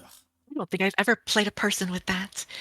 Or like if they were chosen one, it's like so utterly specific. It's not like they're the one to like save the world and be the hero of the campaign. It's like they're the one chosen by like this specific sword, and if that helps them survive the campaign, it's up to the user of the sword, kind of thing. Yeah, 100%. Honestly, speaking of, I feel like almost every character in the first season, They were for stereotypes. yeah, it's a stereotype, but it's a Waxless the edge, stereotype. baby. It's a stereotype done well, like the edge lord. That is the, uh, I forget his name. It's the Vax, right? no, Rogue edgelord, well, played by. not only that Liam. Yeah, Oh no, you're talking about the other one. yeah, I'm talking about the other one. uh, Gun. Yeah. I forget the character's name. It's so long too. It's been so long since I watched that. I love that character too. Man, that's a shame too. I forget the player's name too, which is a shame because the player name is like honestly super memorable that I sometimes just don't even say the player or the character name. I say his name. Yeah, Everyone knows who we're talking about. yeah. That's all that matters. Everyone's aware of who we're talking about right now. Let me see. I will say, okay, Percival, so I'd say Vax Percival. has like Percival, thank you. Thank you. Vax has like the edgy like lone wolf backstory, where Percival has the possessed by a demon with like a tragic backstory kind of edge. Both two same side of the same coin of edge. I don't even. Yeah, There you go. and I love it. And like Pike is like the mother of the group, the lawful good character, genuinely beautifully done. Honestly, Scanlan being the quote unquote horny bard, but being like they never let their characters just be that just be that archetype, like just be that stereotype. There was genuine character behind it, and I love it. And I genuinely wish people would understand what makes those characters good, because I feel like a lot of people don't, and it makes me really sad. It really does. It's what I call the Scooby Doo effect. All right, Mm-hmm. where people will write their characters like this, and the stereotype is kind of just an excuse to do stupid things. It's sort of like the fallback on, oh, it's what it's supposed to be, so I can just do that. And it's like an excuse for just kind of making and playing a bad character, RP wise. The Scooby Doo effect, because most writers for a Scooby Doo movie, because they're all different writers, because there's a billion movies and a billion series, would just say like Scooby's the funny one, write bad jokes, and then that's like the And leave end it of at it that. for like Even though the character. even though Scooby itself, like when you actually look into it and look at some of the well written renditions of him, Yeah. a genuinely really good character. Like It's like it's the same thing with Shaggy. yeah, I mean, like 100%. Scooby Doo the dog, like the character Scooby Doo and Shaggy, where like Yeah, a lot of the times writer will default as they're the funny ones who like food and that's their character. Children will laugh, but then they don't because believe it or not, in like the older series or the series that treat them like characters, they're pretty witty and pretty funny. yeah. Shaggy's witty, a brave Dude, they got good coward. radio talent for him. Shaggy's a brave coward, and it is so hard to portray that correctly. And when it is done correctly, it is so beautiful. And people act like Velma's the only smart person in that group. Like, come on. Don't get me wrong. Velma's a genius, and I love Velma. But, I will like, say, I do think Velma is what makes the group like an actual mystery solving group and not just yes, a bunch of 100%. kids dying to a 100%. serial killer. Because like she is like mutant level like genius brain more than like should be physically possible in the shows, but like it's fine, it works. 100%. But, like, the rest of the group aren't just a babbling, bumbling bunch of buffoons, you know? like, they are genuinely intelligent. It's just they're not geniuses, and that's Velma's Yeah. role. And Sorry, to bring this back to D&D before we yeah, get too much onto yeah, Scooby-Doo yeah, talk. Basically, what I'm trying to say is uh it's bad when the stereotypes are leaned on for like the character's entire character or just like excuses for what the character is going to do. That's really stupid. yeah. Uh at the end of the day, you can do this and it can be good because it's just parts of making a good character. That's why I Yeah. say like there's no secret to making a good character. It's just like if you're relying on these like loopholes, like these gimmicks, then it's not exactly going to be a fleshed out character. Yeah. At most, you'll be comedic relief, and of course, if it's a stereotype that can get a little old, it might not get super Can I good give a after a very while. popular example of it? What's Uh, up? the movie version of Ron Weasley. Yeah, It's so I'm about to light a fire here. That's probably I shouldn't. Harry Potter's movie characters are so badly written and executed, even though the actors did a great job of portraying those characters, that I can't rewatch them. I The only characters that I can genuinely rewatch and enjoy is Snape. And it's only Snape. They didn't do Hermione justice, they didn't do Ron justice, even Harry. Like, I don't know, it feels very lacking in terms of when I read the books and actually see those characters and watch the movies. It's two very different characters, in my opinion. I don't know. What I'll say is I just don't think they're well written in the book either. Or I'd say they're written well enough for a children's book. Mhm. But I'd say like Goblet of Fire and after when things are like a little bit still for children technically speaking, but like A serious, mushroom-esque, serious. yeah. The lack of decent characterization falls through because like for a children's book, Harry's the fish out of the water, Ron's the enlightenment because he's the person who knows this, and then Hermione's the Velma, the smart one, Yeah. to get him out of like the super bad situations with genius level intellect. It works for like the simple stuff, but when it is like this higher level, high stakes, dark storyline thing, the dynamic kind of falls through when Oh like the yeah. fish out of water isn't really the fish out of water anymore. The person helping them doesn't really have a role, and they're doing with like such secret taboo arts that the super genius doesn't really have anything to do about that because it's all book smart. So they're just a bunch of people that are poorly written at that point. Yes. Yeah, basically. And I didn't want to be the one to say it because I know a lot of people love Harry Potter. I'm gonna say something that is basically a sin on the internet, but it is so overhyped and so underperforming that it's kind of sad for me. I mean, good children's book. Even as an adult, I can enjoy it as just some simple fantasy. But like once again, it's like only like the first three, maybe. I consider the fourth. I think the fourth one's all right. Hmm. But once things just go all deep into stopping Voldemort, it's just like it sucks. It's just not good. The flaws of like this being a book for kids Kind of really shows. shows. Yeah. Speaking of children's book, one with a fantasy trope that I genuinely love and I think it's well written and I still read back sometimes, uh, even to this day. And some people may not agree with me, but Percy Jackson.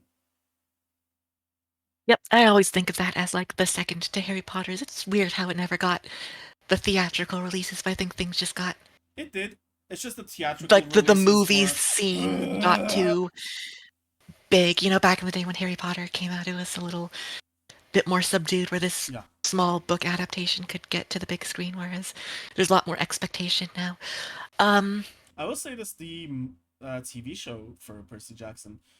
I know people have qualms about the casting, but is good. Is really I hear good. it's much better, but I Yeah. haven't seen it. I'll just take people's word for it. I'm fine not picking it up again, but I watched, read through all of the main stuff, and then the I don't know what the other series is called, but the Roman stuff, and even like the Egypt one. That was its own The thing. Kane Chronicles. Yeah. Yep. Honestly, when I look at character progression, that's the first book series that I think of because to me the characters in that series are genuine characters. They feel alive. They feel good, and they feel it's basically what I aspire my character progressions to be like because I do feel like Riordan did a top notch job there. Like if I can have my D&D world NPCs and characters feel like Percy Jackson characters, then I know I've done a good job. Yeah, I see the benefit to that is first of all, you do feel the progression throughout each book.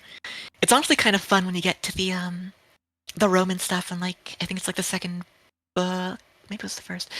You're back at like the camp and you can see like arced out Percy Jackson because he's not the main character anymore. Yeah, And it's kind of funny like just seeing like all the stuff he just does as a habit that you experience by reading through the books through his yeah, perspective. 100%. Like how he drinks blue Coke. Oh yeah, Um, like and I it's think so this well just like written. It's so well better written. for like a series of books being told throughout that you know why it started getting horrible with the I was gonna say Harry Jackson Harry Potter series was that like each book had like the beginning and middle and end.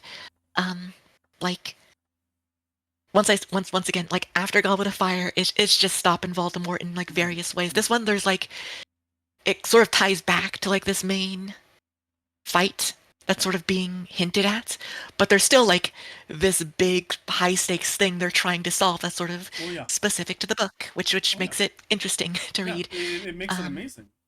Uh, Also, Manina, if you can find a clip of that, please send that to me. I've never seen that. Uh, Classic. Was it the cards? I thought the cards were not limited. I know that's where a lot of magical grog stuff happens, Ooh. but it has been a while, so I don't recall all of them. Okay. Shouts to the Duke of the Crossroads cameo. If you know, you know. I do not. Uh, going Unfortunate. going back to D&D because Yes, yes, yes, yes, yes. I've had this happen to me, and I want your opinion on this. How do you keep a campaign alive, a long campaign, without feeling burnt out? That's somebody else. Inspiration from, or I'd call it several inspirations. Um, don't marry yourself to one big idea. Marry yourself to a bunch of small ideas that can go to a big idea. So that when stuff falls through, things change. You still have a spark to continue the story, um, and like get to like another part. Some things I have an issue with is either um, there isn't like this big main plot, like it just starts as like a bunch of small adventures, and I'm unable to like come up with a big main plot and just kind of gets sort of peters out. Another one would be like the big adventure, but and I have like an idea for like the end game, but things just take a little bit of a turn, um, and I kind of don't know what to do to like get things back on track Mm, or like take things in the new direction as the turn. 'Cause it's not that it doesn't inspire me as much, and things are just dwindle down until, of mm, course, mhm. you lose the steam needed to keep on playing. Um, I don't So, think I've ever solved this issue ever in my life. gotcha. In fact, I know it was only one good one, which is doing books because the inspiration's just in the book. Curse of Strahd and Tomb of Annihilation, Mm, kind of Out of the Abyss, but Out of the Abyss is a little bit tricky. Um, where like there is the end goal, there is a way I want to plan it, but I can add my own spices to it that I will enjoy, and because I have like all these like little spices to it that I'm going to like, if something falls through, if like they skip a certain part, if something doesn't go exactly how I want, I can still work with it, and we can just move along to the next part. The next part that I'm excited to run. work on and have the players experience. So, speaking of that, what was like those unexpected player choices that changed the game for you? Hell yeah. An ancient evil that my players were not supposed to encounter, like go to yet, going straight to it and releasing it, which changed the world forever. Ooh. Put like a hinder on things. Um, and like they kind of have to deal with that first before they go back to like the main thing. Yep. But the main thing is still happening. So I like it was just like it just got too convoluted. And also my players were too powerful because I was still getting the hang of Pathfinder because it was all in Pathfinder. Ooh. Um, so I just couldn't keep up with it anymore. There was just too many moving parts. For me, if I had to give like an example, I think I have two. One of them was, uh, well, I think both of them are not gonna. The examples that I'm gonna give was from Adventures in Karael, when Nakana chose to keep the money from the party. That changed my entire plans because I was gonna like the party would spend that to buy magical items or silvered weapons or different tomes and spell scrolls and stuff like that, and I was gonna create it. I had encounters created based on that, but then a lot of my players stayed with their starting items. So I had to change the quest around. I had to move stuff around. And then what the moment I changed that and had stuff written down and ready, not gonna burn down 2 buildings. And then If I knew, I would have suggested something like I feel like so with my thing, it was kind of like hard to reverse without the DM mhm, just saying a hard reverse, kind of thing. I'd say my issue is similar to um uh one of our characters accidentally unleashing unleashing, divine yeah, magic, or like all expense like for all expensive purposes. mhm. This is kind of like the end of it, right? Yeah, hundred People should percent. die. Think things are like sort of unless we say that didn't happen, you have to like maneuver your way around it. Yeah, that's like In your releasing case, I Cthulhu think and being fine with it. Like, oh, yeah, almost literally because it was a being from a different dimension. Um, yep. Good old,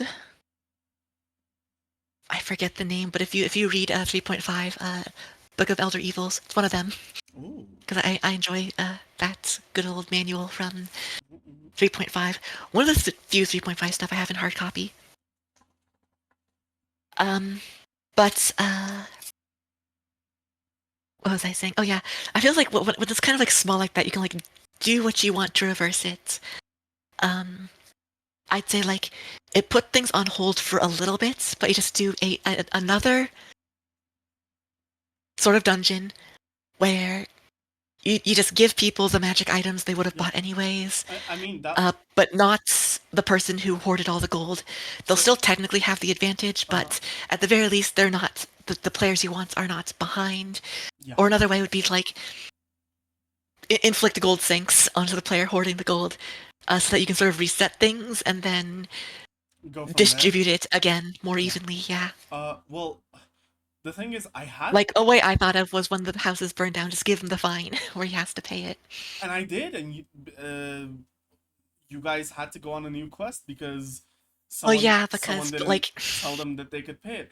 And the funny thing about that was I had what you said written down. I was going to have another dungeon, well, not a dungeon exactly, an event where players would fight creatures and then they would be rewarded magic items, but then not gonna burn down 2 buildings. And I was like, oh well, you gotta pay the fine now, which makes my life easier because I can give you uh like a magic item as well and not leave you out of it.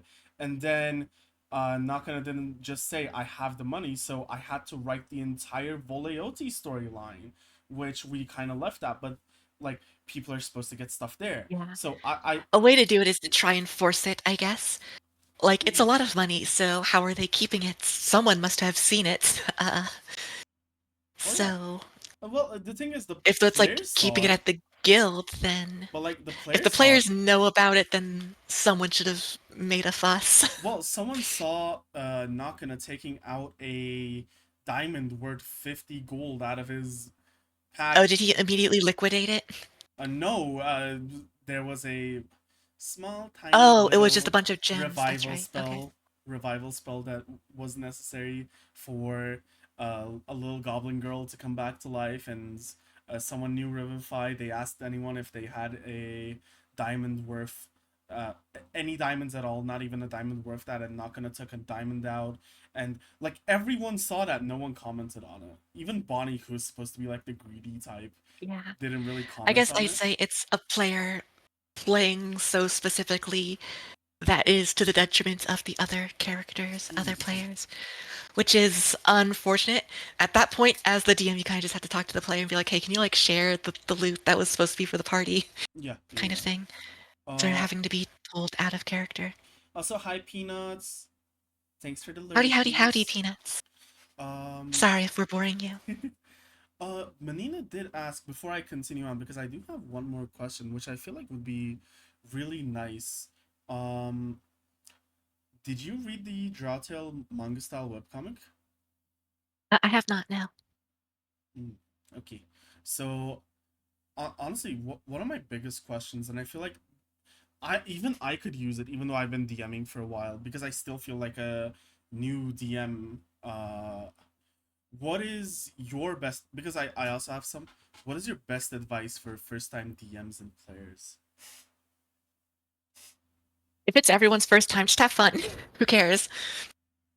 Mhm. If it's your first time DMing, don't like do the story you want. Honestly, just have fun with it. Yeah. Because you're not gonna have a good time if you really just want to like DM a specific story.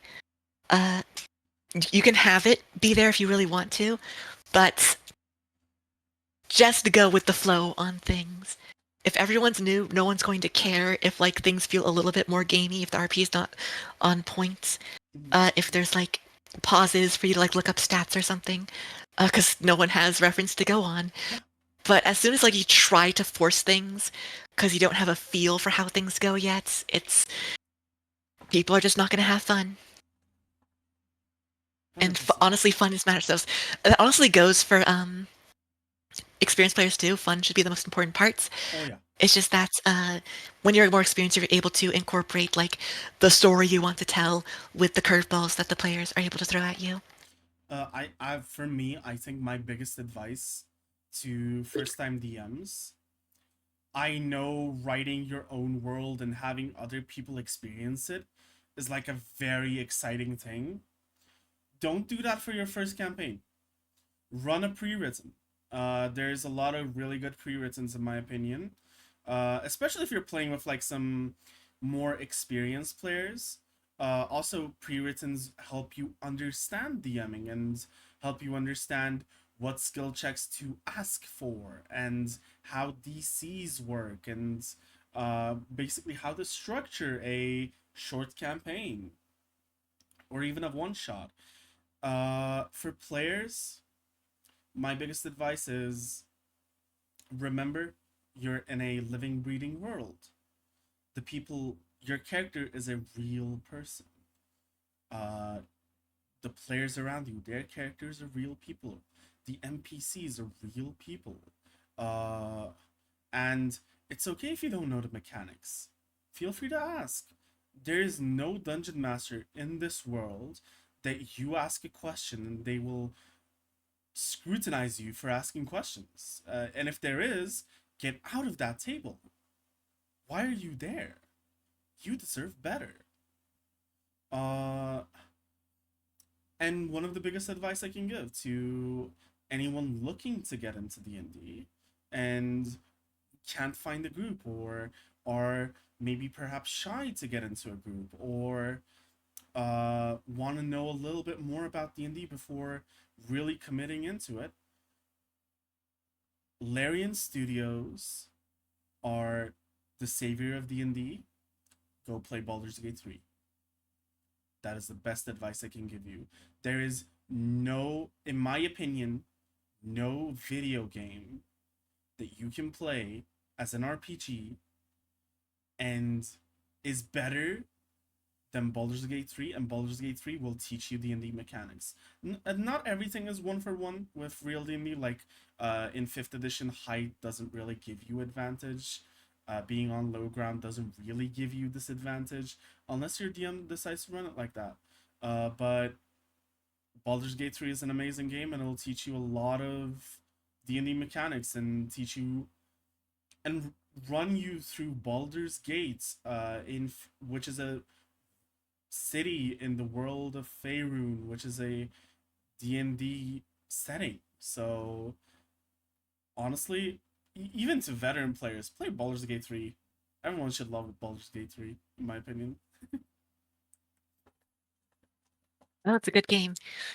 If you don't even like D&D, I still think you should play it because it's just a good game. Oh yeah, for sure. Like if you like RPGs, play Baldur's Gate 3. Even if you don't like RPGs, play Baldur's Gate 3. It'll make you like RPGs. Like call me Well, here's an crazy. interesting game recommendations for like Oh. feeling like the true experience of what D&D is or like can be. Neverwinter Nights, the first one. Oh. Every sort of arc that's not centered around the main story is like the most incredible one shot ever. And like experience, I'd be like, oh, a story can be like this, a game can be like this. It's amazing. It's so much fun. There's like two in there that like I want to incorporate. Maybe I'll just say it out loud and never incorporate it because there's like a person who would probably play in a game like that. I'll just say it. Who cares? Who gives a fuck? It's everyone like, it would just be me stealing it. Um, Mhm. but there's one side. These are all side story because main story gets a little bit iffy. Um, but like, there's a snow globe, and you can enter it, and it's like this world, and the elves and the dwarves are fighting. The dwarves will attack you on sight, but the elves you're able to talk with and can negotiate with, and through figuring things out, you need two halves of like this one item, but you can only do it by befriending both the elves and the dwarves. And when you do it, sort of like this sort of curse upon them lifts, and they can become friends. But you can't talk to the dwarves because they just attack you on sight because they're evil. So what do? You go outside, you shake the snow globe, and then you re-enter. And when you re-enter, you can talk to the dwarves, and the elves are the ones that attack you on sight. It's things like that that are so interesting. Okay. And then there's this whole like murder mystery mansion thing. There's just so many things about the story of that it's just like it's too much to just like say quickly. Oh yeah. Oh And yeah. once again, that was just a side story, but it really shows like what you can do in D&D and things that can make it interesting. Mm. Speaking about like storytelling in D&D and stuff that make it like really interesting. Uh, what do you think makes a good adventure? Something that Adventure pull, hook. Sorry. yeah, something that pulls Uh the players in, a player buy-in per se, or like an opener for an adventure. Like, oh, an opener. Okay, mm, so player hooks for like a main plot or something a little bit different, and it honestly just depends on the players to like get hooked by it. So it's tough work for the DM to do it. In the ideal world, like whatever you put in will interest the players to like do the quest, but that's not always the case. yeah, So it's just hard work. In terms of a start, um, any start that gets the players together, I think is good. A thing I like to do a lot is sort of if something is going to take place at like a sort of specific town, either that's like the main town or something, or maybe on the way to a main town that all the players want to go to. Um, they start in a dungeon, and what happened was they were all just a part of this sort of traveling cart going to it. They maybe talked to each other, maybe seen each other, but didn't really get to know each other because no reason hmm to. But hmm then an ambush happened. They wake up. They're the only ones alive-ish, maybe, and they work together to get out. And then, of course, starting in a bar is the classic. Whatever gets the players, though, more importantly, like the setting of the bar is the classic, but honestly, it's a situation that gets the players to get to know each other. yep, Whether it's because, outside the campaign, it was like they are on the same job together, so this is them meeting up before the job starts, or something happened within all of their vicinity that made them work together and thus got to know each other. I like the hmm starting on the road ambush in a dungeon because it starts with like what the characters do character wise, like mechanics wise, class wise, hmm and then there's still like this time where they get out of the dungeon and have to walk to the city still, where they can like get to know each other via talking, where there's nothing trying to outright kill them right then and oh yeah, there. oh yeah. Speaking of players, let's say it's your own custom world, right? How much should Yes. players know about the world before even going in? Like, or even when they're in, like lore dumps, and how much should you lore dump? How much should they discover on their own? Should you keep things secret, or if they roll bad enough, how do you navigate that? Well, if it's a secret, it's a secret, so don't tell them that. But you give them everything that will be important to the place they're in, Mm-hmm. um, and what would be the plot, because it would make sense for that to be like that. Um, for for mine, because I know you've read mine. Hmm. Um, because it's all focused on this one city, I just told you everything about the city, Yeah. and then you can just make your character around that. And that's what I want to focus on. That's what my interests lie in this world. To the extent where if someone has something that's sort of out of left field, I don't care as much if it doesn't conform. I could add it in, but like if I don't like if it's not like on like my forefront of like what I want to happen, I'll be like, sure, we can add that. It's not gonna like interrupt the story I want to tell or like anything else. We can go ahead and put that in. If anything, I can even work with that too, use it as an inspiration to write a little bit more. And that's something I would add because what you got was just like a one-shot version. Hmm. I do like to add just the basic histories of why the cities got created and sort of the histories of other countries that are around it, where other players could reasonably, or other characters could reasonably be from, just in case they want to play someone from out of town, so to speak. Ooh, gotcha, gotcha. Uh, And that's what I include. one last And the information I question. give to my players.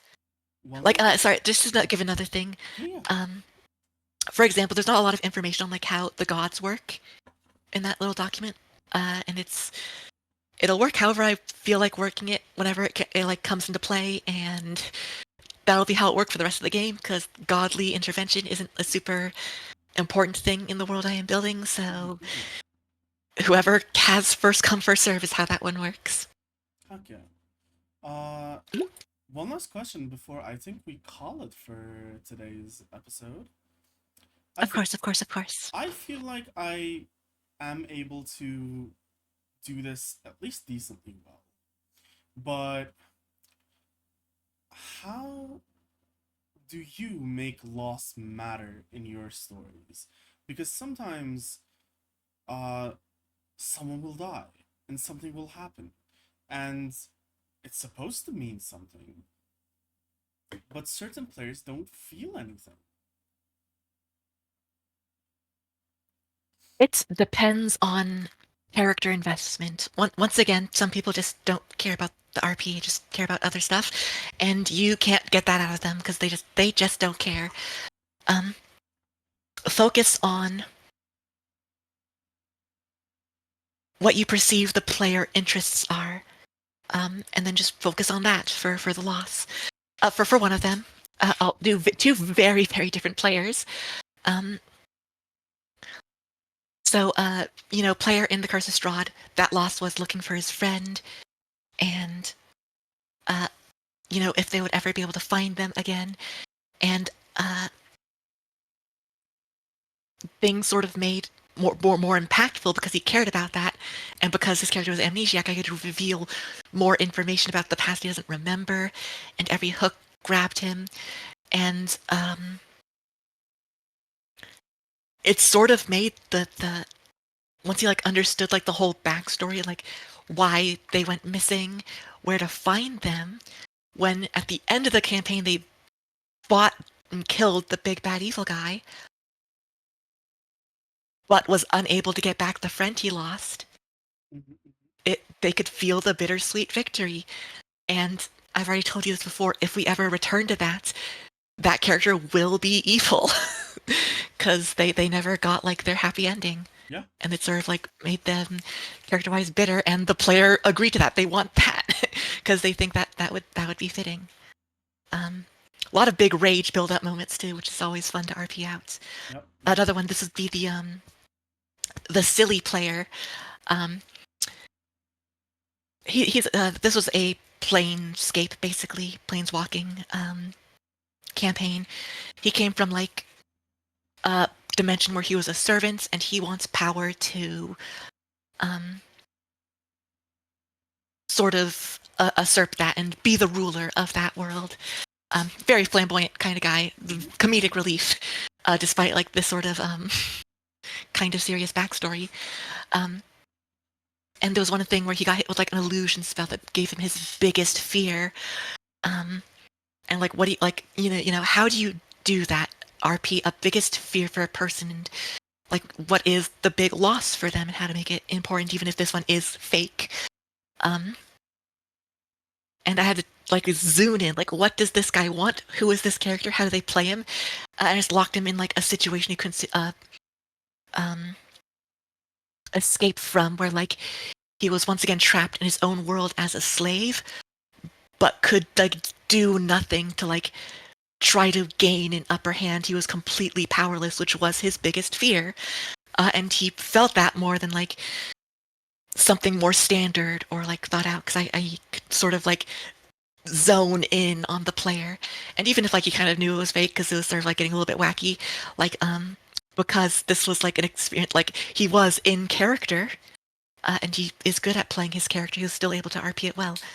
Um, so like even if at some point he realized it wasn't real, he could still RP it as if the character feels it's real. Uh, so yeah, just to tailor it to the character, the player that the character, you know what I mean? Tailor it to the player, what they want and what they want for their character, for it to matter to them. And once again, if they're not into the RP aspect of things or the story of things, you can't make them care, so it's kind of a lost cause. Gotcha. Okay. Well, thank you all for joining us. And so the lantern dims,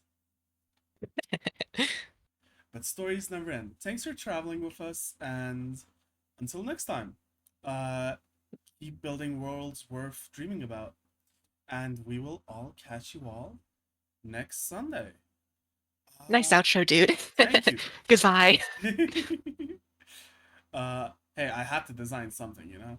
I Let's see. know. It came out of left field. I wasn't expecting it. Who do I want to raid?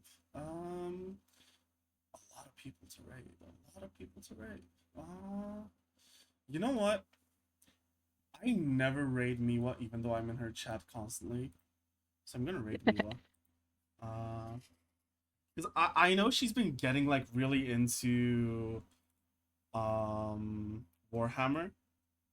Yeah, yeah, yeah. So I genuinely feel like it's a good raid target. And also Menina, I read the entire thing. I will look into that game. That game genuinely intrigues me. Uh Obsidian games are good. They're a good studio. Obsidian, Owlcat, and Larian are like my mhm. good go-to RPG kind of guys. And here's the raid message for the non-subs. And oy,